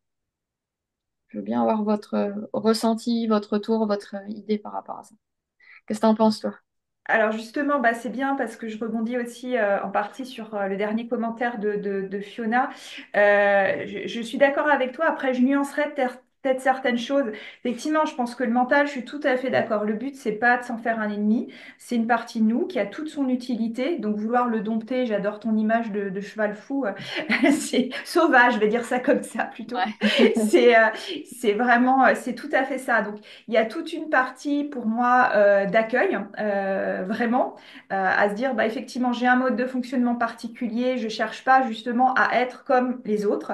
Après, il y a quand même pour moi des leviers dans la suractivation. Donc, tu as évoqué les TCC et aussi bah, dans les TCC, tu as vu tout l'intérêt, bah, ce qu'on appelle les états modifiés de conscience ou les Oui, états non ordinaires de conscience. Des fois, j'aime mieux dire ça. ouais, Parce que oui, pour moi, il y a vraiment une piste là-dedans. oui, Parce qu'il y a aussi quelque chose, des fois, dans ce mental qui est agité. Ok, on a des caractéristiques propres. Donc, on va dire, on est né comme ça, un peu câblé. Mais il y a aussi des suractivations parce que si vous observez vos pensées, des fois, il y a des boucles, il y a des récurrences. Et puis, vous allez peut-être penser des choses un peu négatives sur vous-même, des auto-jugements, des choses comme ça. En fait, pour moi, il y a une aussi, c'est une hypothèse, hein, mais quand on ne veut pas ressentir, parce qu'on n'est pas dans le corps, on n'est pas dans les sensations, parce qu'au niveau émotionnel, on a du mal, le mental, c'est aussi un moyen de décharger. C'est-à-dire que le fait de penser en boucle, de ruminer, bah, c'est un moyen, c'est comme une soupape. C'est-à-dire comme on ne traite pas l'information autrement, eh bien, ça part dans le mental. Donc, si on redescend d'un cran aussi, si on reconnecte aux émotions, on se dit, tiens, justement, qu'est-ce que je veux pas ressentir? De quoi je suis coupée? Peut-être. Moi, j'ai eu des accompagnements avec des personnes au potentiel qui me disaient, mais en fait, moi, j'ai l'impression d'être dans du coton. Je sens plus rien, même vraiment sensoriellement, hein, vraiment au niveau de la peau, mm, ouais, d'avoir ça, parce qu'en fait, il n'y a plus que la tête. Donc, encore une fois, le but, c'est pas de se couper la tête, de la garder, mais de réagencer ça, en fait, et d'utiliser oui, aussi les autres parties, parce qu'il y a une part qui part par là, parce qu'en fait, on ne ressent pas, on sent différemment le reste, en fait. Donc il y a exactement. ça.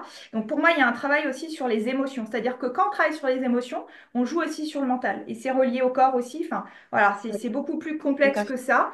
Après, effectivement, je te rejoins aussi sur cette notion de perception parce que tout passe par là. C'est comment on perçoit ce qui nous arrive. Est-ce que je réagis? Et en général, quand on réagit à quelque chose, c'est que souvent il y a des blessures. On parlait tout à l'heure de charge émotionnelle, voire mémoire, voire mémorielle qui arrivent. En fait, il y a souvent des blessures au niveau de notre ego, notre personnalité, des Mm, failles, un peu les failles narcissiques dans lesquelles les autres s'engouffrent. Et puis, il y a une partie effectivement qui est un petit peu câblée différemment, mais sur lequel on peut agir. Parce que mm, tout est une question de comment on perçoit le monde, la vie qui nous entoure, en c'est fait. ça. Donc, je travaille beaucoup là-dessus. En fait, c'est un peu pour ma part, dans les accompagnements, j'appelle ça un changement de regard, parce qu'en fait, quand on Oui, vit son histoire, on la vit juste à travers nos filtres, notre perception, nos singularités. Et se déplacer d'un côté, faire un pas à droite, à gauche, peut-être regarder au-dessus des fois ou en dessous, bref, mm, ça mm, permet d'être de plus en plus objectif. Le but, c'est ça. C'est pas de C'est passer ça. vers une version bisounours, tout est beau, voilà, non, non, c'est pas ça. Mais c'est d'objectiver en fait nos perceptions. Parce que sur nos perceptions, on a C'est la ça. main. Il y a des choses sur lesquelles on n'a pas la main, mais là-dessus, on a la main. Et Génial. le dernier truc, sur la méditation, je suis complètement d'accord. Alors déjà, il y a plein de courants de méditation différents. Il y en a qui vont correspondre, qui vont parler, d'autres pas. Mais pareil, moi, dans les outils que j'ai développés, alors ça n'appartient pas à des courants classiques, hein, mais je pourrais parler presque d'anti-méditation. Donc ça va à l'encontre de, par exemple, la méditation pleine conscience ou ce genre de choses, qui sont très intéressantes par ailleurs, hein. À Rennes, je sais qu'à l'hôpital Pontchaillou, ils font ça maintenant effectivement avec des patients et certaines maladies, mais je pense qu'il y a d'autres approches effectivement qui correspondraient mieux à nos singularités, à nos tempéraments. Donc encore une fois, sans diaboliser ça, sans tout rejeter d'un coup, je comprends tout à fait ce que tu veux dire, Claire, mais encore une fois, il y a une question dans ces pratiques, de comment on le fait et de forme en fait, spécifique et qui répond Oui. davantage à nos besoins. Donc voilà, c'est... Oui. Et alors, c'est vrai que oui, ouais, bah, pardon. il y a des questions, vas-y, après je Ouais, rajouterai quelque chose. justement, bah, c'est ce que je voulais dire. Alors, donc Julia qui nous dit merci beaucoup pour ce retour. Ce sont des notions qui me parlent. J'ai souvent l'impression, j'en parle souvent à mon conjoint, que je contrôle pas mon cerveau. Ouais, bah, bienvenue au club. Il réfléchit à 1000 à l'heure et le moment critique de se coucher pour dormir, c'est le pire. En tout cas, vos mots. Bah, merci beaucoup, Julien, pour Ouais, ce cool. témoignage. Et puis, ça résonne, voilà. Ouais, Et puis Roxana, donc par le passé, j'ai demandé à mon cerveau de couper le lien qu'il avait avec mon cœur. Voilà. Souvent, on le fait pour des bonnes raisons, hein. Il n'y a pas de culpabilité à mettre parce qu'on ne veut plus souffrir, parce qu'il y a cette ouais, intensité émotionnelle. Et je vous dis, tout ça à fait. dépend des profils, tout le monde ne le fait pas. Il y a des gens, mon profil, c'est plutôt, je suis restée en lien avec mes émotions. Donc, je suis plutôt submergée par Mm. des vagues que je régule, mais je n'ai pas coupé, en fait. Alors qu'il y a des personnes qui, effectivement, coupe, c'est un moyen, c'est une stratégie de protection, hein. Car je vivais une période de dévastation émotionnelle, oui, oui, plus qu'intense, et il m'a écouté. Ouais, tout a Ouais, été coupé sur le moment. Vécu une dissociation, effectivement. Ouais, ouais, donc là aussi, hein, ça se récupère, faut dire.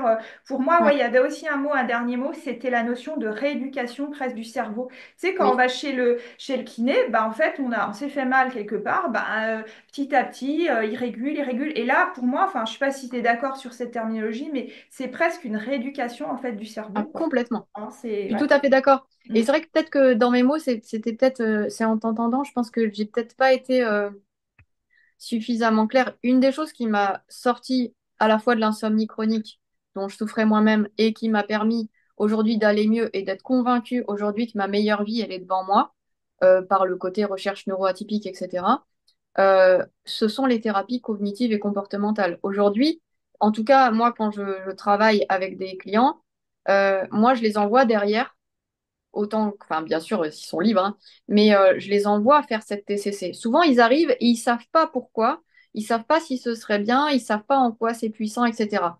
Moi, l'idée, c'est que de toute façon, la seule chose qui existe, c'est l'ici et maintenant. Donc, il n'y a que, en fait, entre guillemets, la pleine conscience est la seule, euh, en fait, j'allais dire, philosophie de vie, en fait, même, ça nous définit, en fait, pas, c'est là où on devrait être.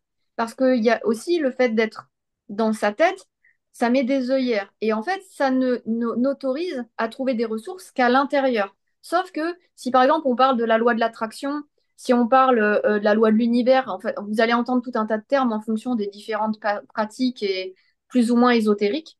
C'est qu'à un moment donné, des fois, le meilleur moyen de solutionner un problème, c'est en ne faisant rien. Vous voyez, ce mot, on l'a déjà entendu, cette phrase. Mais c'est ça, c'est qu'à un moment donné, on n'a pas toutes les solutions, on ne peut pas tout porter et le cerveau ne peut pas tout solutionner. Et c'est que des fois, le fait de poser, d'être là, eh ben, et de s'ouvrir, eh ben, on va pouvoir trouver des solutions. Mais s'ouvrir, ça, c'est une rééducation. Mm. C'est-à-dire se reconnecter aux sens qui vont créer des émotions, à nos ressentis physiques, au lieu d'attendre d'avoir une tumeur et des hernies, hein, d'accord? Si j'avais eu, entre guillemets, cette intelligence du corps et cette intelligence aussi du cœur, de me dire à un moment donné, bah ça oui, mais ça non, en fait.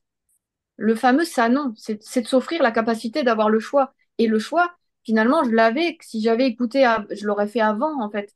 Et c'est là, en tout cas, dans les approches, c'est que souvent, quand tu es très tête, il faut trouver des raisons. Donc moi, j'explique la puissance de la pleine conscience, la puissance de différents types, comme tu dis, des différents types de méditation. Tu peux méditer par les sons, par les couleurs, par les odeurs. Tu peux méditer par le froid, le chaud, le piquant, le ci, le là, etc. Voilà, le Wim Hof, pourquoi existe la méthode Wim Hof, là où ils se mettent les fesses dans l'eau glacée à 3 degrés. Voilà, tout ça a du sens. Et pourquoi? Et en quoi c'est puissant?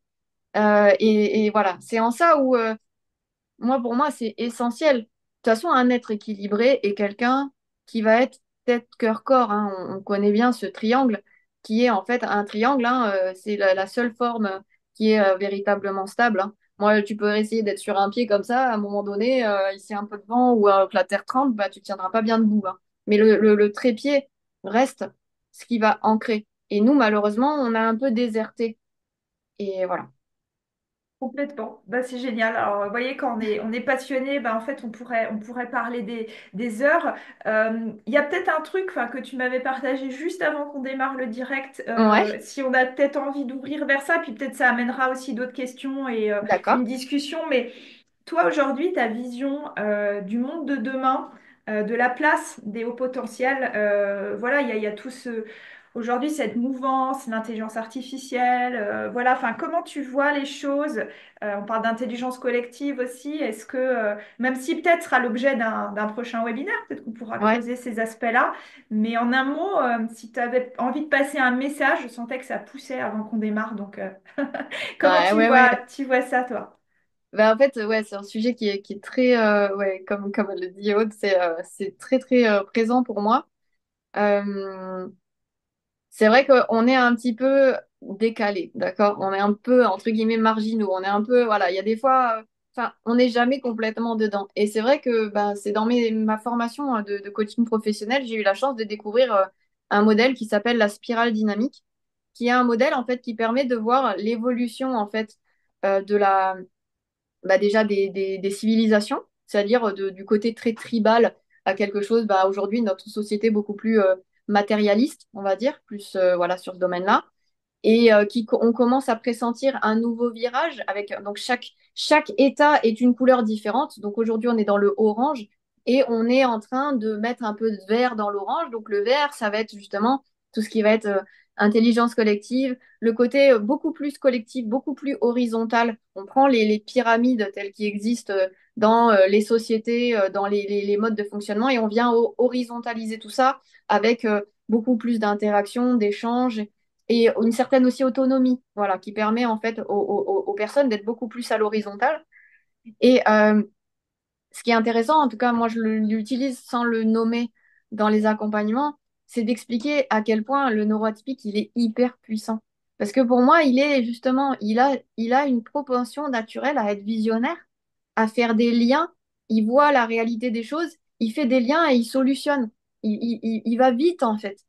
Et ce côté, il va vite, souvent, le marginalise et en même temps, en tout cas, quand on voit la spirale, on sent que finalement, le prochain état, c'est finalement des capacités, des compétences que l'on a naturellement. Donc, quelque part, pour moi, le neuroatypique est un maillon essentiel, un levier qui va permettre justement d'accompagner la transition avec enfin bien sûr que de toute façon dans tout changement il y a des ruptures, donc il y aura forcément à un moment donné rupture, cassure et donc potentiellement conflit.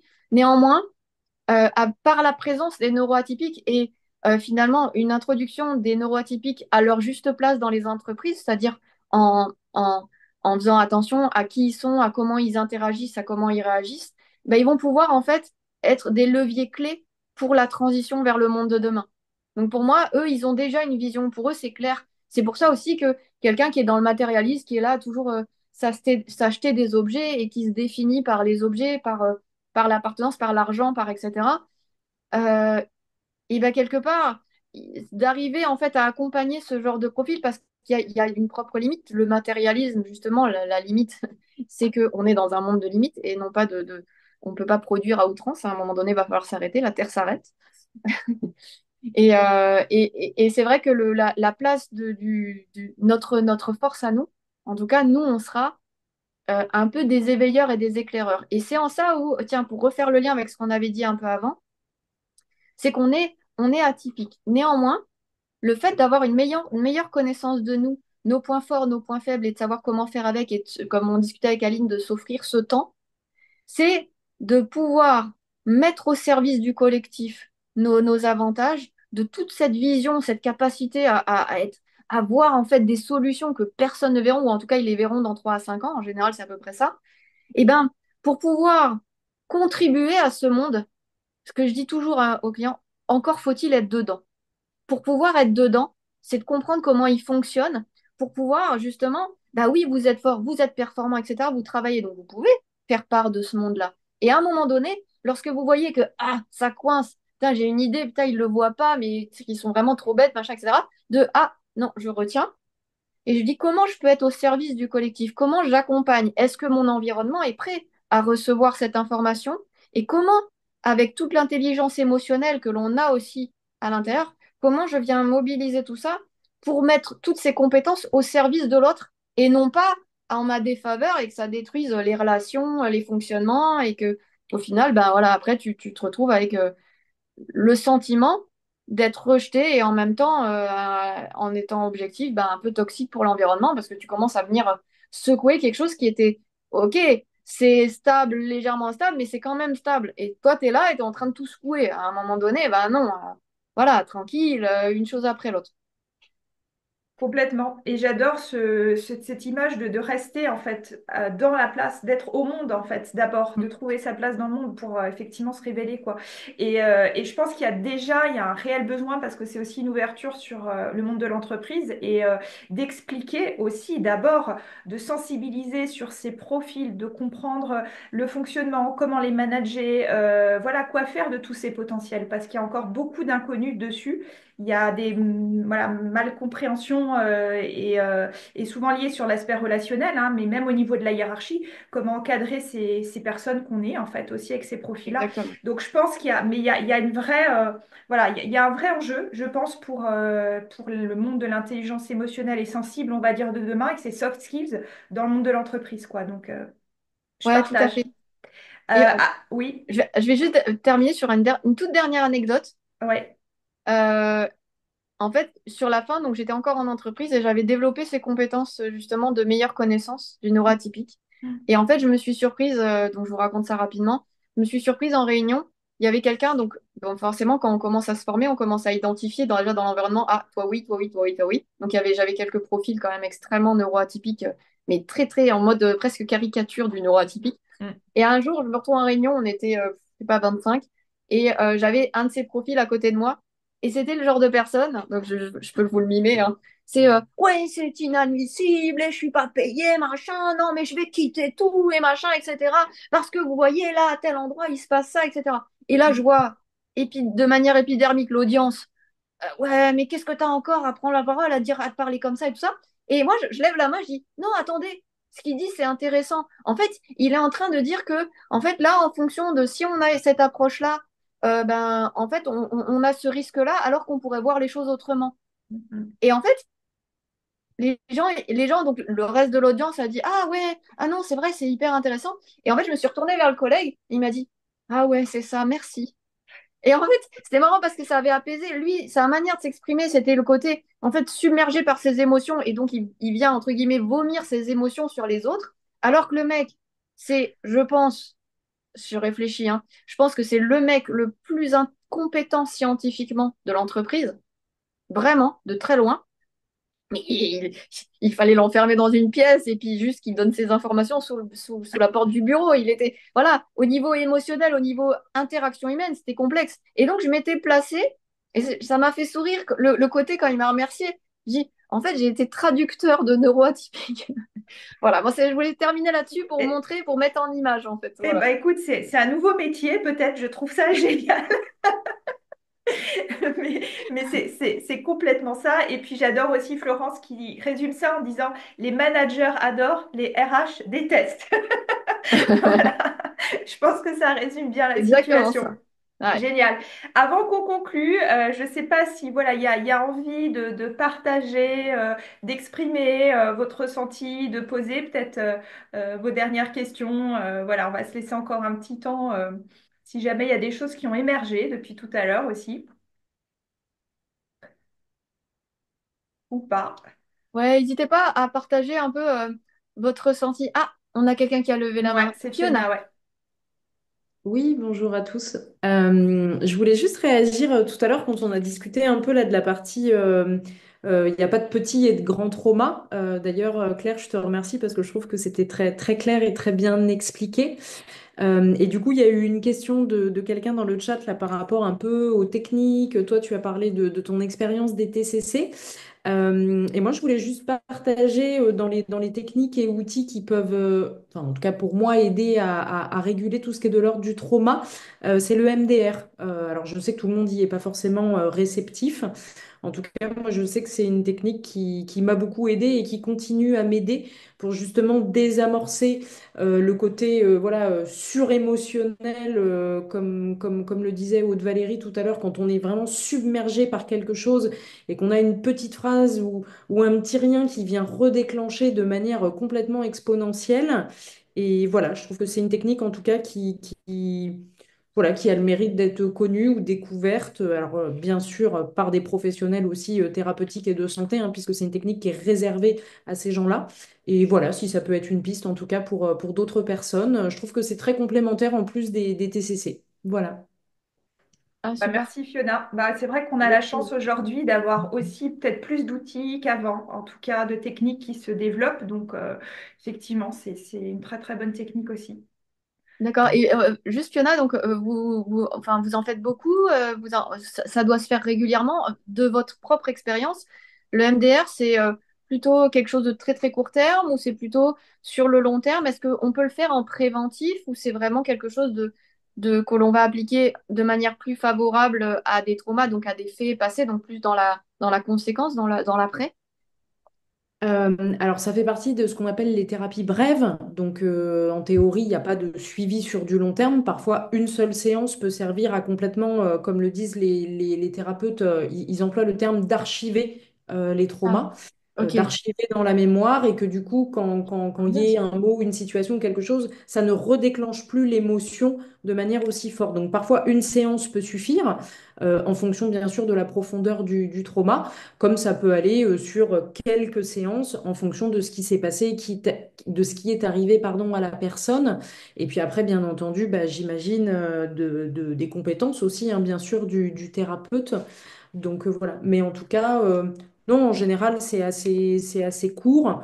Et puis après, peut-être pour des traumas peut-être plus lourds, il y avait des choses qui étaient évoquées tout à l'heure, comme la violence ou les viols ou ce genre de choses. Je pense que là, ça nécessite peut-être un accompagnement peut-être un petit peu plus, ouais, un petit peu plus espacé. Et après, au niveau de la fréquence, bah, ça, après, je pense que c'est le thérapeute qui décide. Moi, je sais que voilà, j'ai fait des séances très ponctuelles, très espacées, comme ça peut être une fois par mois ou une fois tous les 15 jours.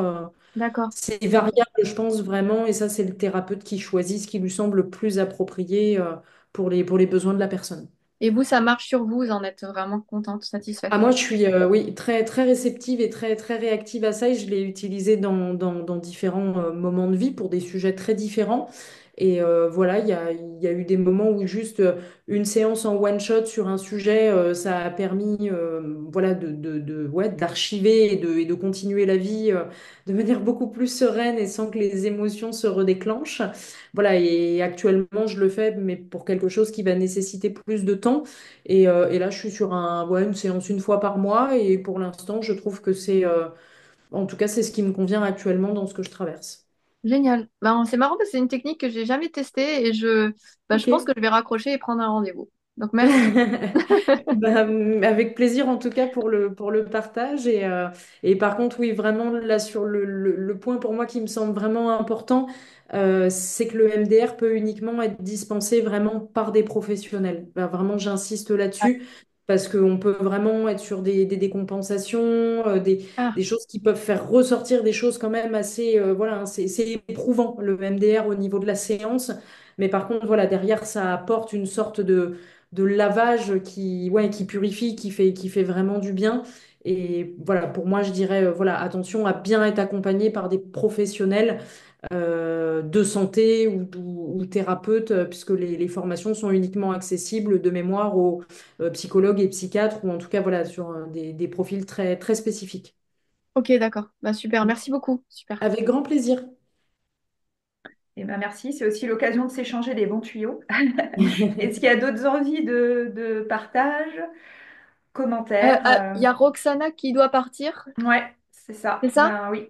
Merci beaucoup en tout cas Merci d'être pour venu. tout, avec grand Voilà. plaisir. Bonne Et puis journée. j'espère à une prochaine. Hein, Bah, merci salutations en de tout la cas. Suisse. D'accord. Bon, bah, à bientôt et au plaisir. Ça marche. Est-ce que tu as envie, Claire, juste de nous parler un peu de tes actualités, comment on peut te retrouver? Je vais mettre ça dans le chat. Et puis, est-ce que tu as envie, voilà, de parler un peu de tes actualités, tes projets futurs actuels? Qu'on Bah, termine là-dessus. ouais, bah ouais, on peut se faire un petit tour comme ça rapide. Voilà, donc moi aujourd'hui, je suis vraiment uniquement visible sur LinkedIn. Et puis en étant tout à fait honnête, c'est que pour moi, m'exposer me coûte beaucoup. C'est vrai que ça fait partie aussi de ça où j'ai un énorme manque de confiance en moi. Il y a un monde intérieur qui est très très riche et la partie émergée de l'iceberg est encore toute petite. Mais j'y travaille puisque dans un mois, normalement, j'ai mon site internet. J'y travaille également parce que je suis en formation pour apprendre à monter des conférences. Alors bien sûr, à terme, j'aimerais bien être conférencière. Néanmoins, ça me challenge vraiment énormément parce que bah, c'est s'exposer, c'est aussi construire un discours qui soit impactant. Et c'est ça qui est complexe pour moi parce que impactant veut dire avoir la bonne anecdote, faire la bonne pause, partager la bonne information. Et en gros, c'est pas en partager 50 000 en même temps, de manière complètement les unes après les autres, en sortant du coq à l'âne. Donc là, je suis quand même sur du challenge limite zone de confort quand même, hein. Donc voilà, qui va m'amener sur scène le 11 décembre à faire une prise de vue, de son et tout ça. Donc voilà, c'est pas c'est génial hein, parce que donc j'ai déjà fait des conférences devant du monde sur les neurosciences et tout ça, mais quelque chose pour gagner en puissance, eh bien on vient chercher finalement un peu vos tripes et c'est pas voilà, c'est pas facile. Donc je reconnais, il y en a qui pourraient dire ah c'est trop bien, je m'éclate, regarde, je vais devenir conférencière. Honnêtement, je me le souhaite, mais aujourd'hui là, je suis encore à l'école, hein, on va dire. Et puis sinon, alors là, je veux bien votre retour parce que j'aurais peut-être besoin d'un peu de mon motivation, quoi. Donc voilà, j'ai une évidence pour moi, c'est que quand j'étais insomniaque chronique sévère, ce que j'aurais aimé trouver, c'était un séminaire, un endroit où j'allais pouvoir accéder de manière transversale à différentes solutions sommeil qui me permettent de donner du sens, expliquer qu'est-ce qui est bon, quoi faire, à quel moment, que ce soit un médecin somnologue, mais aussi aux thérapies cognitives, au yoga, à tout un tas de pratiques différentes.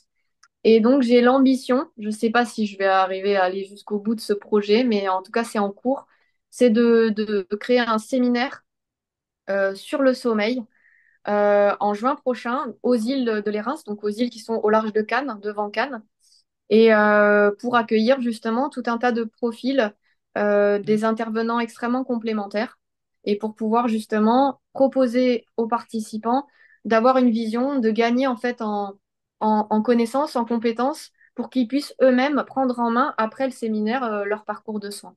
Donc en tout cas, voilà, si dans l'audience il y a quelqu'un qui veut réagir et me dire oui, non, attention, vigilance, tiens, tiens, t'as réfléchi à ça et tout ça, bah ça je prends. Que ce soit maintenant ou en off sur LinkedIn, vous pouvez me retrouver avec grand plaisir. Voilà. Bah, c'est super ce genre d'initiative parce que, en tout cas, pour te répondre, moi, on en a déjà parlé, mais il y a un réel enjeu et puis il y a des besoins. Effectivement, il y a plein d'outils, comme on le disait, et puis c'est avoir un lieu où on parle un petit peu de tout. On a des approches justement transverses qui ne soient pas forcément cloisonnées entre la médecine dite conventionnelle et non conventionnelle. Enfin, encore une fois, pourquoi tant de barrières et qu'il y a Mm. beaucoup plus de liens en fait qu'on pourrait faire à ce niveau-là aussi. Donc c'est génial en fait de proposer cette ouverture-là, donc qui sera en plus dans le sud donc avec du soleil en principe. Exactement. Donc de toute façon, bah, je pense que tu mettras ça sur les réseaux. Là, j'ai mis ton Ouais. lien sur LinkedIn en attendant ton site internet. Ouais. Euh, Nous, de notre côté, bah, je pense que là, c'était une première qu'on a testée aujourd'hui. Si ça vous a plu, bah, pareil, vous pouvez nous envoyer un petit message aussi. On fera peut-être d'autres webidèges. Là, on a déjà amorcé peut-être des sujets potentiels. Voir aussi si l'heure du midi vous correspond ou pas.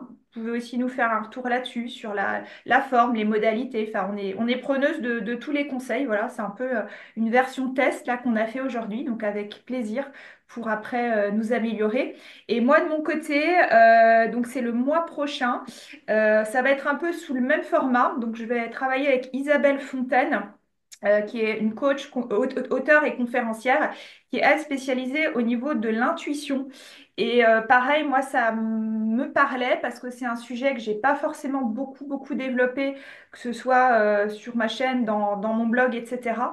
Et je pense qu'il y a aussi beaucoup de choses à dire au niveau un petit peu de ces caractéristiques au potentiel, toujours avec cet aspect-là, mais d'aller creuser justement ce qui se passe, voir les potentiels, voir peut-être des compétences, justement, on parlait de soft skills tout à l'heure. Elle intervient aussi dans le monde de l'entreprise, donc c'est ça qui est intéressant en fait, c'est de se dire c'est pas juste un sujet là, ésotérique, spirituel, on est vraiment dans le concret et comment on peut passer ces compétences dans le monde de l'entreprise. Donc ce sera le 9 décembre en soirée, l'horaire il est à Calais, mais ce sera peut-être 20h, 20h30. De toute façon, vous aurez mes actualités aussi.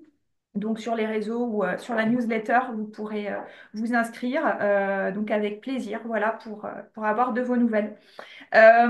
Si Claire, je sais pas, tu as envie de dire le mot de la fin, est-ce que c'est... Tu avais une citation, mais tu avais peut-être autre chose, parce que finalement le sujet c'était mieux vivre son haut potentiel. Alors on espère aussi que bah, vous avez pu trouver des clés, prendre ce qui résonnait peut-être pour vous dans tout ce qu'on a échangé et voir que c'était possible. Mais je sais pas si voilà, Claire, tu as envie de d'ajouter pour toi le mot de la fin. Bah écoute, bah déjà c'était chouette, un chouette format. J'ai bien aimé être avec vous, échanger à ce sujet-là, c'était extra. Merci beaucoup Valérie d'avoir mené et d'avoir été le chef d'orchestre de cet événement. Et bah, le mot de la fin, c'est ouais, bah, je vais rester sur mon slogan qui est pas très beau mais qui me caractérise tellement bien. C'est après moi, c'est mieux. Euh, voilà, cette phrase, elle me porte et elle me définit aujourd'hui, même dans l'écologie, puisque je travaille aussi beaucoup en écologie, je suis pas mal investie et j'ai énormément travaillé sur ma place en écologie, ma place la plus juste, parce que, donc on n'en a pas évoqué là, mais moi, quand on coupe un arbre, bah, j'ai mal. C'est quelque chose que j'ai pas compris. Je pensais que tout le monde vivait ça et je ne comprenais pas comment on pouvait tout raser, faire du mal sans que les gens bah, souffrent. Et ben c'est ça, c'est-à-dire que euh, là où la place elle est juste et c'est pareil dans nos interactions, c'est de se dire bah voilà, moi je suis là, j'ai ma responsabilité, l'autre a sa responsabilité et je fais au mieux. Et en tout cas, l'idéal, en tout cas moi mon objectif, c'est qu'une fois que je m'en vais, d'accord, je vais voir quelqu'un, je vais sur un endroit, je partage avec un groupe, ben ce que je souhaite en tout cas, c'est que en tout cas après moi c'est mieux. Et là, je sais que je serai juste pour moi et je serai juste sur mon impact et sur la trace que je veux laisser. Voilà. Plutôt que d'essayer de tout changer, que ce soit à tout prix, quitte à faire du mal et avoir un impact négatif. Non, c'est vraiment, ben voilà, vraiment après moi c'est mieux. C'est vraiment quelque chose que je garde telle une pépite dans ma poche et qui fait que pour essayer d'avoir le comportement et la parole juste. Voilà. Super, super. Merci beaucoup Claire. Moi, c'était vraiment aussi un plaisir. C'était dynamique. J'ai pas vu le temps passer, en tout cas pour ma part. Donc, bon, bah, c'était riche. On a essayé de faire le tour de la question. Donc, bah, on vous remercie pour votre présence. Voilà, vous êtes presque tous restés jusqu'à la fin, donc c'est top. Et puis, bah, à bientôt, certainement sur les réseaux ou ailleurs. Ouais, vraiment merci à tous, c'était top. Je vous dis bon Merci, après-midi, à bientôt, n'hésitez pas à nous connecter. À bientôt. Ciao. merci beaucoup. Au revoir.